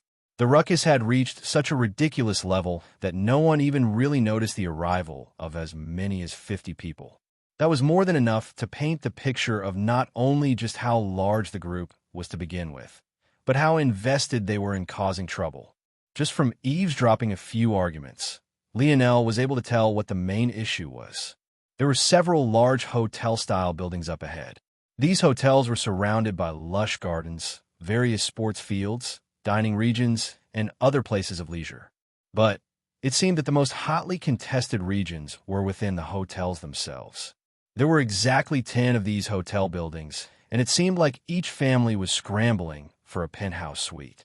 The problem was not just that there were more than 10 branch families, but a single penthouse could only room so many people to begin with. Just by counting the windows from the outside and judging by the height and thickness of the buildings, Lionel realized that the problem was more than just the penthouse, and it seemed that many hadn't realized this just yet. There were 10 hotels, and by Lionel's calculations, each had about 200 rooms. If the average was taken, each room could probably house between 2 to 3 people. Even if Lionel chose the upper limit, that was still only room for about 6,000 people. And if Lionel was honest, it was likely closer to 5,000. The trouble was that this crowd seemed to already have thousands of people in it. And this obviously didn't count whatever groups had arrived earlier than them all. After all, Lionel hadn't exactly left Earth on a timely schedule, so it was a bit much to expect that they would have been the first batch of arrivals. Visit. For a better Rendezvous user experience, that meant that there was a good chance that many of the rooms had already been accounted for, yet these people were out here screaming like this would do something. There's screaming matches not only between branches, but there's even competition and internal struggle within branches themselves. Lionel shook his head. As far as he was concerned, this was a matter of life and death for himself and those he had brought with him. While they had joked about sleeping in the wilderness earlier, on a pinnacle 6-dimensional world like this one, there was no telling what kind of dangers lay outside the breadth of the protected cities. Even now, the segmented cube couldn't be considered to be a fort, and it was very susceptible to being penetrated from the outside. It was relatively safer in a weaker dimensional world, as it had entered its third phase. But now that it was in a world of equivalent status, what advantage it had once had was now null. Lionel cast a glance toward Noah, and they both seemed to have come to the same conclusion. Quickly scanning the crowd, Lionel couldn't seem to find a way through. At the same time, there didn't seem to be any signs directing them in what to do. There was only a line of red rope blocking their further advancement. The latest _SODs are on _the website. The two didn't act rashly. They could tell that there were plenty in the crowd who had also fallen silent, realizing their rowdiness wouldn't get them anywhere. Lionel initially wanted to ask for normal rooms, making it clear he would give up a fight for the penthouses for the sake of those around him. But he felt like if such a decision was possible, others would have made it already. There was something decidedly off about the current circumstances, and it felt more like people were waiting for a signal or a time of some sort. Understanding the situation that they were in, Lionel instead began to slowly analyze those around him. Now that he was in a 6-dimensional world, he no longer dared to just casually release his internal sight as he did in the past. But the hit on his senses wasn't too profound. No one here is about the 5th dimension, but there are several well into the middle tiers. Lionel's expressions turned serious. He didn't dare to take 5th-dimensional existences above himself casually now. This was no longer the Milky Way or its surrounding galaxies. The power and talent of these people was on an entirely different level. The young man hollering about the Nipso branch had 3 silent youths to his back. In fact, He was the weakest of them all. He was Tier 5. However, of the 3 youths to his back, 2 were Tier 6, and 1 was Tier 7. The Conlon branch was comparable in strength. Likewise, the young man yelling was just Tier 5, but there were 2 Tier 6 existences to his back, and 1 Tier 7. Visit. For a better enough user experience right now. These 2 groups seemed to be the most powerful, but Lionel had found a silent young woman who stood almost completely by her lonesome. Her hair colored a red-gold flare, and her jaw was quite strong. Despite this, she still managed to keep her feminine charm. It only took a glance for Lionel to realize that she was actually Tier 8. Seemingly feeling Lionel's gaze, the young woman turned her head, her twinkling irises matching Lionel. She looked him up and down without reserve before looking away. It seemed that she hadn't found anything particularly special. Right then, the silent overseers looked up into the sky. Seemingly deciding something, they chose to step forward. In the middle of them, a youth with sweeping white hair and piercing golden eyes took the helm. The aura he exuded seemed to silence any and all before him. Despite the fact he was only Tier 4, he commanded an aura of absolute obedience and dominance. Today, 50 rooms will be up for claiming. 30 will be 3-person rooms. 20 will be 2-person rooms. 9 will be 1-person rooms. 1 will be a penthouse suite. The rules will be the same as they've been. Only those with 0, 10 bloodline density and above can participate. You may fight for 1 or multiple rooms, depending on your ability. Visit. For the best known NG experience, those who will participate, step forward now.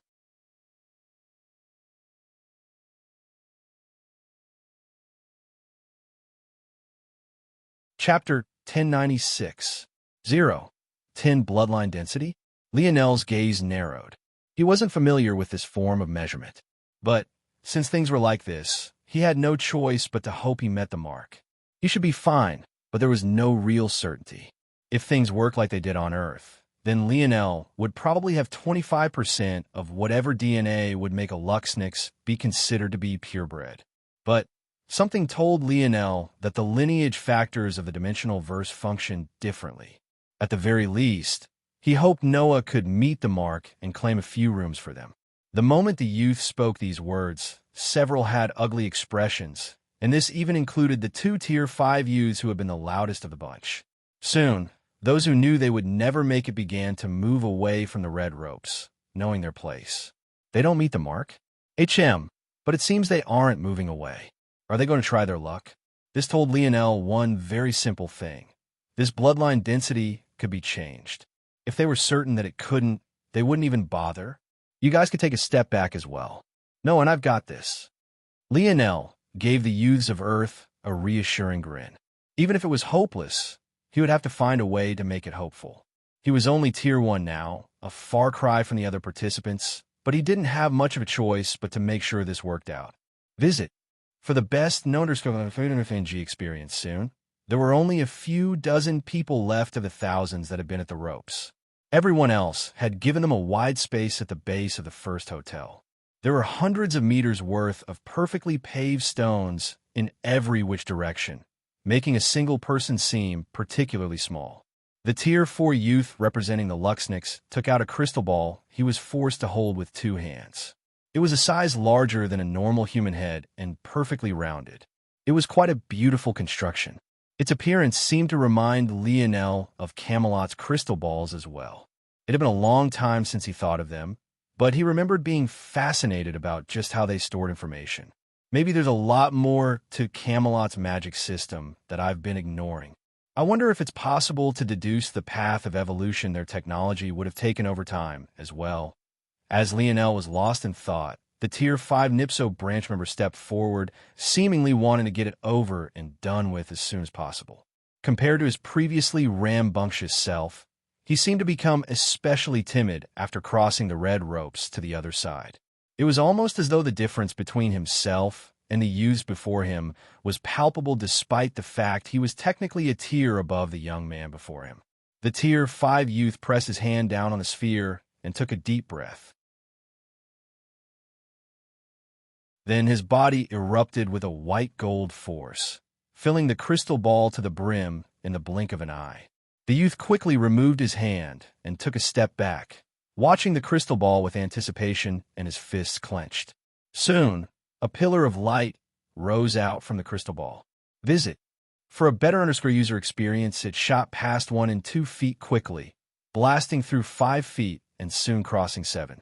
However, the moment it reached that height, it began to slow considerably, barely crossing past 8 as it struggled forward.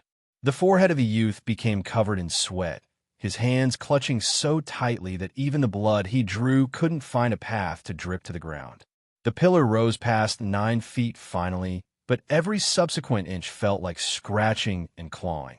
Eventually, after rising up just 8 more inches, 4 from the 10-foot mark, it came to a grinding halt and released a pulse of light. 0.0967. Failed. The youth deflated in an instant, but he didn't protest. He knew better than to do something so foolish. At the very least, so long as his companions won an extra room, he would be priority in claiming it. 0.0963. Failed. The Tier 5 Comlin youth failed soon afterward. One after another, youths just barely missed the mark, whittling down the few dozen that had stayed behind to less than even a single dozen total. It was quite depressing to see one individual after another just barely miss the mark, but this was only to be expected. Only those who were close to begin with would even dare to take this test. At that moment, one of the Tier 6 Nipso branch youths stepped forward, carrying a level of confidence the others hadn't had. He bowed lightly in greeting to the 3 main branch youths. The latest _sodies are on the website. Clyde Luxnix. He introduced himself. Not wasting any more time, he placed his hand on the crystal ball, and his force surged. Before he even got a chance to step back, the pillar of light shot upward, beginning to climb faster and faster. This time, unlike it had with the others, the pillar didn't seem to slow in the slightest, bursting through 8, 9, and even 10 feet in the blink of an eye. 11 feet. 12. The pillar didn't begin to slow until the light crossed 15 feet. Soon, it crossed 16 before it slowed to a crawl and finally came to a grinding halt. 0.1623. Pass. Clyde's face lit up. Clearly, he was very much impressed with his own performance and felt like he was on cloud 9. However, he was soon hit with the reality that the youths before him didn't seem to care about his performance in the slightest. In fact, one of them, seeing how excited he was, couldn't help but turn a look of disdain his way. Clyde's excitement very quickly became embarrassment. Without a choice, he scurried back, unwilling to humiliate himself any further. The latest _sodies are on the website. Soon, the second Tier 6 member of the Nipso branch stepped forward, their expression much more reserved after seeing what happened to their companion. All of them became keenly aware at that moment that they were nothing more than ants in the eyes of the main branch youths.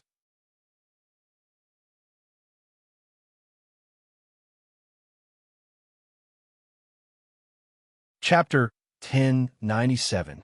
0.1783. Pass. 0.1812. Pass. 0.1405. Pass. The youths who came next no longer bothered to introduce themselves. The shame of Clyde still burned fiercely into their minds. None of them wanted to suffer through the same humiliation.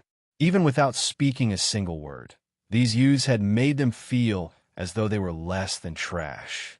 And yet, they could only clench their fists in silence, enduring. Lionel watched on without saying a word, his arms crossed about his chest. To his side, Noah stood just as expressionlessly. A slow building of an oppressive aura rose around the two of them, as neither seemed to be willing to make a move. As far as they were concerned, what they did wouldn't matter much. In the case that their bloodline density was enough to impress these 3 youths, then there would be no real point in doing anything. Their action would only reinforce the disdain these youths had for those of low bloodline density. Visit. For the best known experience in the case that their bloodline density didn't meet the mark and they fought against these youths, they would only be shooting themselves in the foot. They had no money and nowhere else to go, and this world was too dangerous to be taken casually. It was one thing if they only had to take care of themselves, but they had the safety of more than 50 other individuals to cover for. The young woman with red gold hair couldn't help but look over toward Lionel and Noah. Their auras were quite reserved, but she was a lot closer to them than the main branch youths were. As such, it was far easier for her to pick up on it. Her lips couldn't help but curl into a smile. The good was that they actually dared to still have a temper before these three youths. But the bad was far worse. What good was a temper if you were too weak to do anything about it? With the smile still tugging at her lips, she stepped forward. Raya Sage. She was the very first to introduce herself after Clyde. No, it was more accurate to say that she was the only one who dared to introduce herself after Clyde's humiliation. And what was even more astonishing was that her last name wasn't Luxnix. Clearly, she had taken her father's name. The boldness of this Raya girl couldn't be understated in the slightest. The Sage family was one only second to the Luxnix, Viola, and Montex families. As such, it wasn't a humiliation for a woman of the Luxnix to marry into their family. The trouble was, if Raya had the support of the Sage family, why would she come here? Visit. For a better user experience, the only explanation was that she hadn't come for the sake of gaining a place of accommodation. She had come for no other reason than to test the Luxnix youths. She wasn't very interested in these regular branch members. She was far more intrigued with the youths in the penthouse, so she thought that she would claim one for herself. As for what the youths before her thought of that, she didn't really care. Technically, she was indeed a member of the Luxnix branch families. Without waiting for a response, she too put her hand on the crystal ball, her force surging. Her palm had hardly touched the smooth glass when the hidden force within stirred, waking up like slumbering dragons. The call of a bird cawed through the skies. In one moment, there was no pillar at all, and in the next, a beam of light over 30 feet tall manifested, still rocketing upward. The youth holding the crystal narrowed his gaze. The 30-foot mark demarcated a bloodline density of 0. 30. That was already enough to match the lower-ranked members of the main branch. Every 10 feet could be considered a watershed moment. It was already impressive enough to cross the first watershed as a member of a branch family. Beyond 20 feet, and you could be considered a rare find among these branch families. These were individuals the main branch entrusted with tasks of great importance like managing valuable disaster worlds and other similar resources. Visit. For the best known energy experience, the 30-foot mark, though, was the baseline for being nurtured by the main branch. If such a youth was born in one of their branch families, so long as their background was clean and didn't involve any scandals like bastard children and the like, they would be entered into the main family records. If one managed to cross the 40-foot mark, though, the pillar trembled, crossing the 39-foot mark before it finally began to slow down. As though it had met firm resistance, it pulsed wildly. However, ultimately, it couldn't cross the next threshold, finding itself stuck and unable to move on. Fisk, Raya shook her head. Shame, a shame. 0. 3989. Pass. The youth holding the crystal ball narrowed his gaze. This bloodline density was beyond his own, yet she didn't even share the Luxnix family name. Inwardly, he was more than just a small bit infuriated. However, with such bloodline density while being at Tier 8, it was clear and obvious to him that he stood no chance against this woman.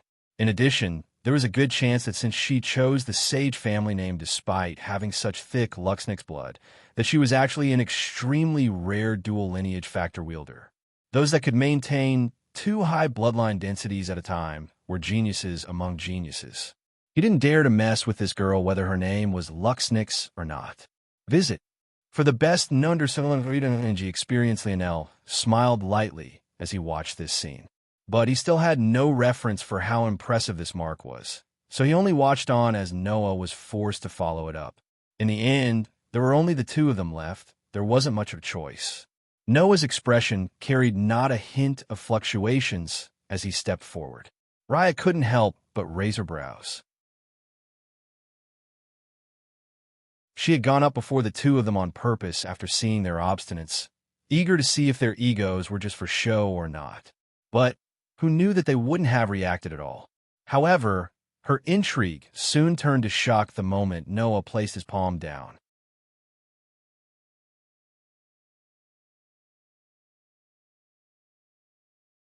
Chapter 1098. The cry was so loud that many were forced to cover their ears. What once had been a pillar of light for everyone else became a bird soaring into the skies.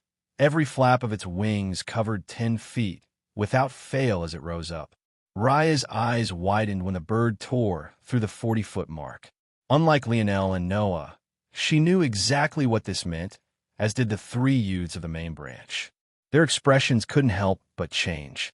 Bloodline density sounded like a very loose term, but there were actually very stringent markers to meet. These markers were designated by the number of lineage factor talents you had awakened and what depth you had in each one of their branches. The Snowy Star Owl lineage factor had three main branches: speed, wisdom, and healing. Whether it was 0, 10, 0, 20, or even 0, 30, none guaranteed you an awakening of any one of these. These densities essentially decided what level of affinity you would have for Snow Force. If the metrics of Valiant Heart Mountain were used, 0, 10 would be about 3rd grade affinity, 0, 20 would be 6th grade, and finally 0, 30 would be 8th grade, while nearing 0, 40 would give you 9th grade. It had to be remembered that this was affinity for a very particular light elemental force in Snow Force. This wasn't the same as having a general light elemental affinity. Having 9th grade affinity for Snow Force was much different from having 9th grade affinity for light elemental force in general. However, 0, 40 was a different beast entirely. To have 0, 40 bloodline density meant that you had awakened at least one of the three main branches. This didn't just make you a genius. It made you one the Luxnix would nurture with everything they had. To awaken a branch of the Snowy Star Owl lineage factor while not having reached the 6th dimension yet was a rarity among rarities even in the main branch. The Tier 4 youth could count on both hands and feet the number of youths who met this mark, and that was in spite of the fact there were millions of members of the main branch and billions of the side branches. Seeing Noah cross the 40-foot mark, how could they not be shocked into silence? Lionel's gaze scanned the reactions of those around. When he saw how they were reacting, his lip curled into a smile. It seems that his cousin wasn't bad indeed. But what no one expected was for Noah's Snowy Star Owl illusion to continue, crossing the 50-foot mark before it even thought of slowing down. Visit. For a better user experience, the hands of the youth holding the crystal ball trembled. In the younger generation of the Luxnix family, there were only 3 youths who could cross the 50-foot mark. Actually, there were 4, but the 4th was such a lofty existence all to his own that everyone subconsciously set him apart from the others despite the fact he was technically a lot younger than most of them.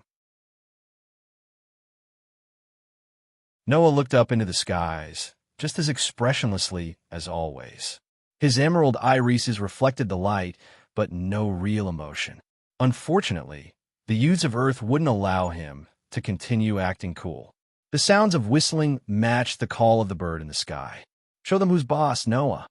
Raj took off his shirt and revealed his temple to the world, waving it in the air like a pumped-up cheerleader.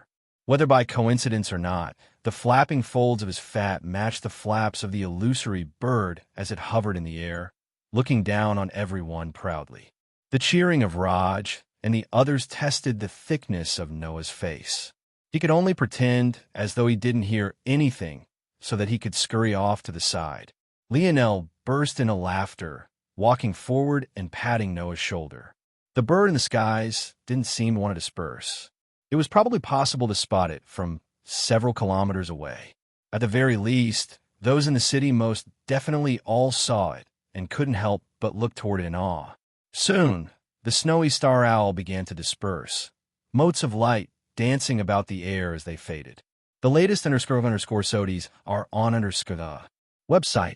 The Tier 4 youth looked toward Noah with a narrowed gaze. Unlike Raya, Noah hadn't introduced himself. This made things kind of weird. Who are you? Which branch do you come from? Something like this had to be reported without a doubt. It likely wouldn't be long before this spread far and wide. How had such a talent not been brought into the main branch already? My name is Noah Fox. I don't come from any named branch family. The Tier 4 youth's brow furrowed.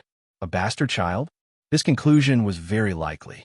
With how the dimensional verse worked, there were likely no shortage of illegitimate children out there for several Luxnix family elders. This made the situation very complicated. If Noah was the bastard child of a Star Order elder, it would be even more troublesome, as it was a scandal the family wouldn't like at all. Purity was especially important for the Luxnix. The Tier 4 youth could only hope to end this all as quickly as possible so that he could go back to report this. He looked toward Lionel, a hint of impatience in his eye. However, seeing how close Noah and Lionel seemed to be, he didn't dare to be too dismissive at the same time. Lionel smiled lightly and took a step forward, placing his palm on the crystal. The difference was simply too striking. Whether it had been Noah or Raya, both gained a reaction that was instantaneous even without the deployment of their snow force. However, for Lionel, there was absolute silence. It made those around think that his result would be just as benign as those that came before Raya. Visit, for the best known experience, but reality was very much different. In complete silence, the illusion of a snowy star owl appeared to Lionel's back. Its sharp gaze lingered in silence as everyone paid attention to the crystal ball. None seemed to notice that change until it was far too late. The crystal began to glow slowly, so slowly that it was agonizing. However, there was a difference between this time and any other time before it. The Tier 4 youth felt that his palms were melting. Crack! The sound was jarring, shaking many out of their lull. It was only then that the pair of eyes to Lionel's back seemed to enter their vision. Somehow, no matter whether you were facing Lionel's front or back, the pair continued to pierce through your very soul. The call of the bird followed, but it was neither loud nor grating. Rather, it became a sonorous call that touched the heart, filling every inch of planet Luxnix. There was not a single soul who didn't hear it. Right then, the crystal ball burst apart, releasing a blinding light that shot into the skies and pierced the clouds above. It continued for such a long and sweeping distance that it even tore a path out of planet Luxnix's atmosphere, presenting a sight that could be seen even from planet Viola in Montex. Visit, for a better user experience in a particular garden, an old woman slowly rocking her chair of white wood looked into the skies. Her glazed-over gaze trembled slightly, her heart skipping a beat. She didn't need to be there to know that it was her grandson, both of them.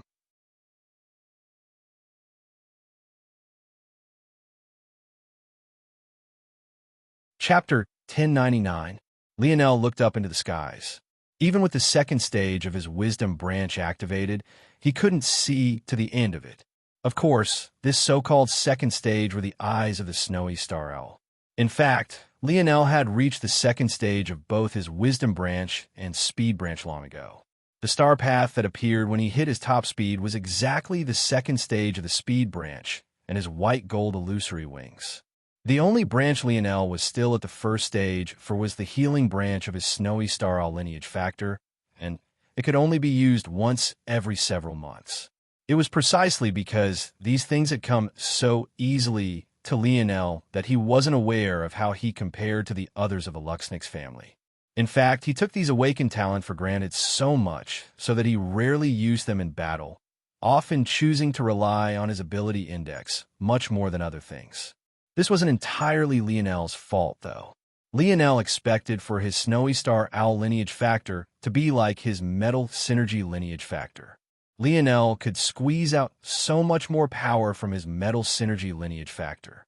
As such, when he didn't receive comparable result from his Snowy Star Owl lineage factor, he thought that the problem was that his lineage factor was too weak.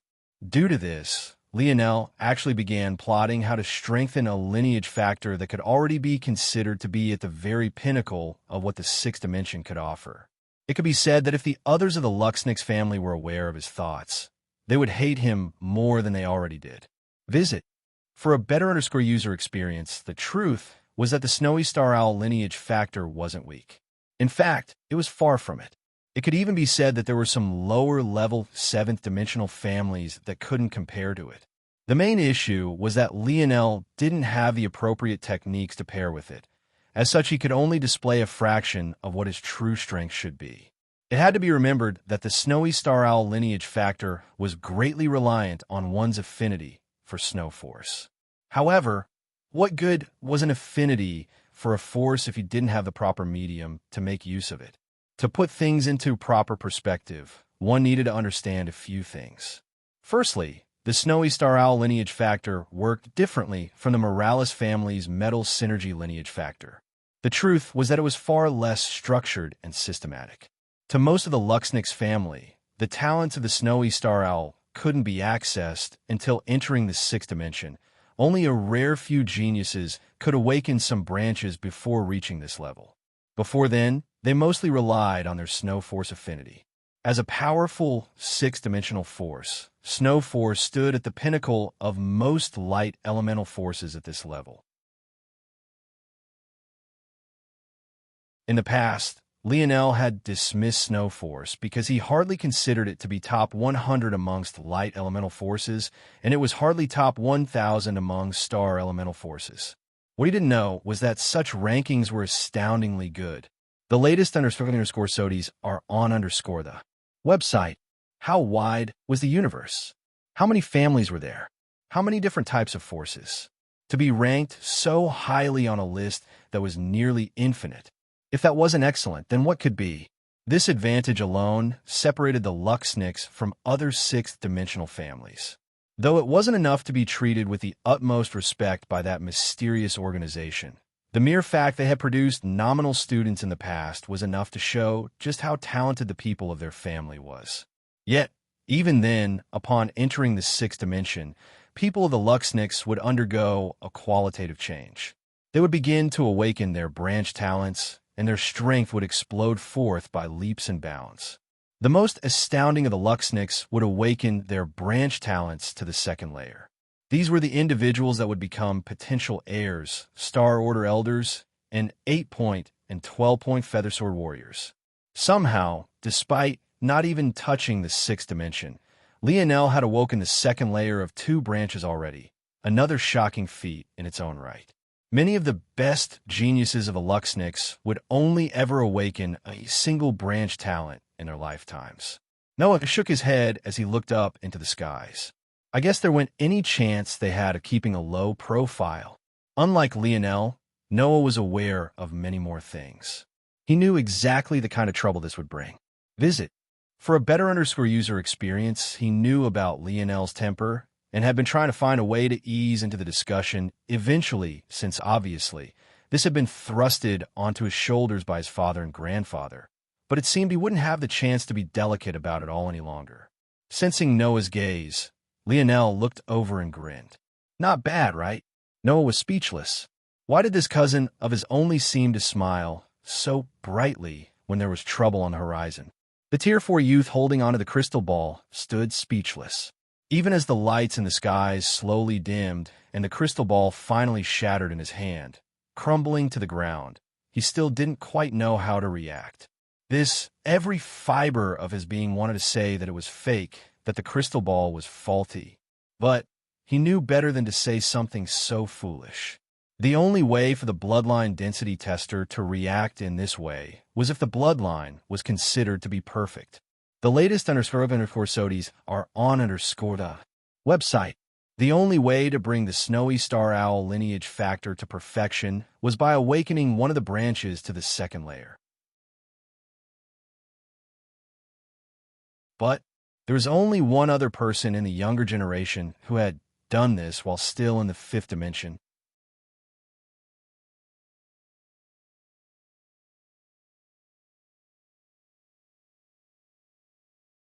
Chapter 1100.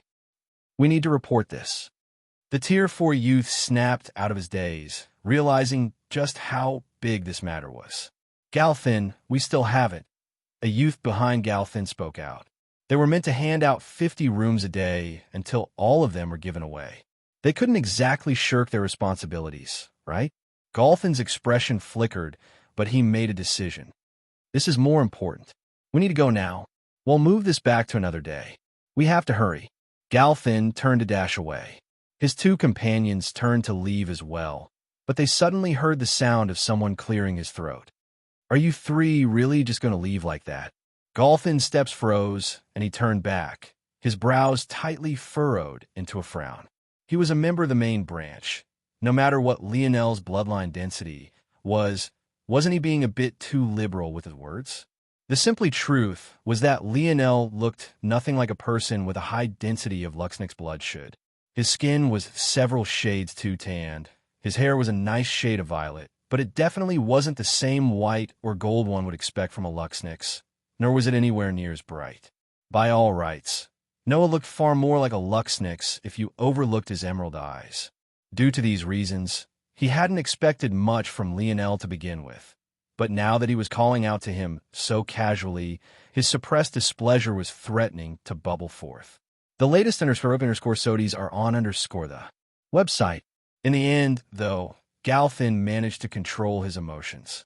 Regardless of what Lionel looked like, the test wouldn't lie. And, knowing the family, he would likely be drafted into the main branch very quickly. In that case, Lionel's standing would be far superior to his own. There was no need to offend him for no reason. Do you need something? Golfin asked as neutrally as possible. Lionel smiled lightly, pretending not to see through Golfin's internal struggle. I and my companions are a bit poor. If we don't find a place to stay now, I'm afraid that we'll have to return to our home. By then, things might get a bit inconvenient for you. Golfin's expression flickered again. He couldn't decide whether Lionel was shameless or if he should be disdainful. What the hell was this? Clearly, Lionel was trying to get himself some free room and board using his newfound status. Forget it, it doesn't matter. If he enters the main branch, the room he claims will end up empty and ITLL be the same result no matter what. They'll just give him the keys. Hell, end up returning it anyway. How many rooms do you need? Lionel's gaze flashed as he finished the calculations. I need 12 three-person and 11 two-person rooms. Golfin's brow twitched, but he could already see that Lionel was trying to take a step back by not asking for the penthouse. In that case, it could be seen that he really needed these rooms. All right, here. Golfin tossed a spatial ring over. As for everyone else, please come back tomorrow. Visit. For a better user experience, without waiting to hear the cries of discontent, Golfin scurried away, leaving Lionel with a smile on his face. Lionel's gaze flickered when he noticed that Raya had appeared before him. Without hiding the curiosity in her gaze, she looked him up and down as though trying to understand something. You two are related? She asked. Lionel tilted his head. He's my cousin. Raya's gaze lit with curiosity. For two young men related to one another to have such high bloodline densities, it most definitely wasn't a coincidence. It was more likely than not that both were tied to the same scandal. At that moment, everyone from Earth surrounded Lionel and Noah again, their expressions beaming as they hoisted the two into the air. Or rather, tried to. What the hell, Cap? Why are you so heavy? Lionel laughed. His weight didn't bother him in the slightest. He didn't even feel that it slowed his agility or speed at all. However, the same couldn't be said for others. In the end, they hoisted Noah up beneath his protest and kicked Lionel to the side entirely. Raya watched on with a curious light in her eye. Who were these people exactly? They seemed quite close. Visit. For a better user experience, Golfin and his two companions rushed toward their aircrafts. As members of the Luxnick's family main branch, they had permits others would have to leap through countless hurdles to get, allowing them to fly their own crafts outside the designated starways. With their speed, they'd be able to return to the family estate in just a few hours. However, the three of them could have never expected to find the most beautiful woman they had ever seen waiting for them. None remembered what happened, but later that day when they returned to the estate, they reported none of what occurred, almost as if they had forgotten entirely. Sitting on the clouds with a leisurely smile on her face, Eleanor's delicate features tinged with a red excitement as she enjoyed the simplicity of watching over her son. She hadn't felt so fulfilled in a very long time, but eventually she sighed. "Mom has wronged you, little lion, but I need to do so one more time. This will be the last chance I give a grandmother. As a mother, my priority will always be your safety. However, I don't want to live in a world where my son and my own mother cannot speak to one another. So be patient with Mom. We will meet soon." Eleanor's expression flickered with a complicated light, but soon her smile returned as she watched her son interact with his friends. Her joy bubbled forth again as she could hardly contain it. Later that night, as the sun set, Lionel was pleasantly surprised to find the penthouse key in the spatial ring. He simply assumed that Galfin was trying to curry favor with him and had no idea that it was his own mother who couldn't stand the idea of her son having anything less than the best. If Lionel knew that his mother had actually managed to secretly put something in the spatial ring without him even noticing, he would quickly realize just how large the disparity between himself and true experts was. However, Lionel didn't think much of it, because when he entered the penthouse, he found something waiting for him on the massive bed. The latest _SODIes are on the website. This, that you're tuning in to the Romance Rendezvous YouTube channel. We're so grateful for your support, and don't forget to subscribe to join us on this incredible journey through captivating stories. Your generosity through donations truly makes a world of difference, as it's the primary source of revenue that allows me to expand and enhance this channel for you. Thank you from the bottom of my heart for being a part of this adventure.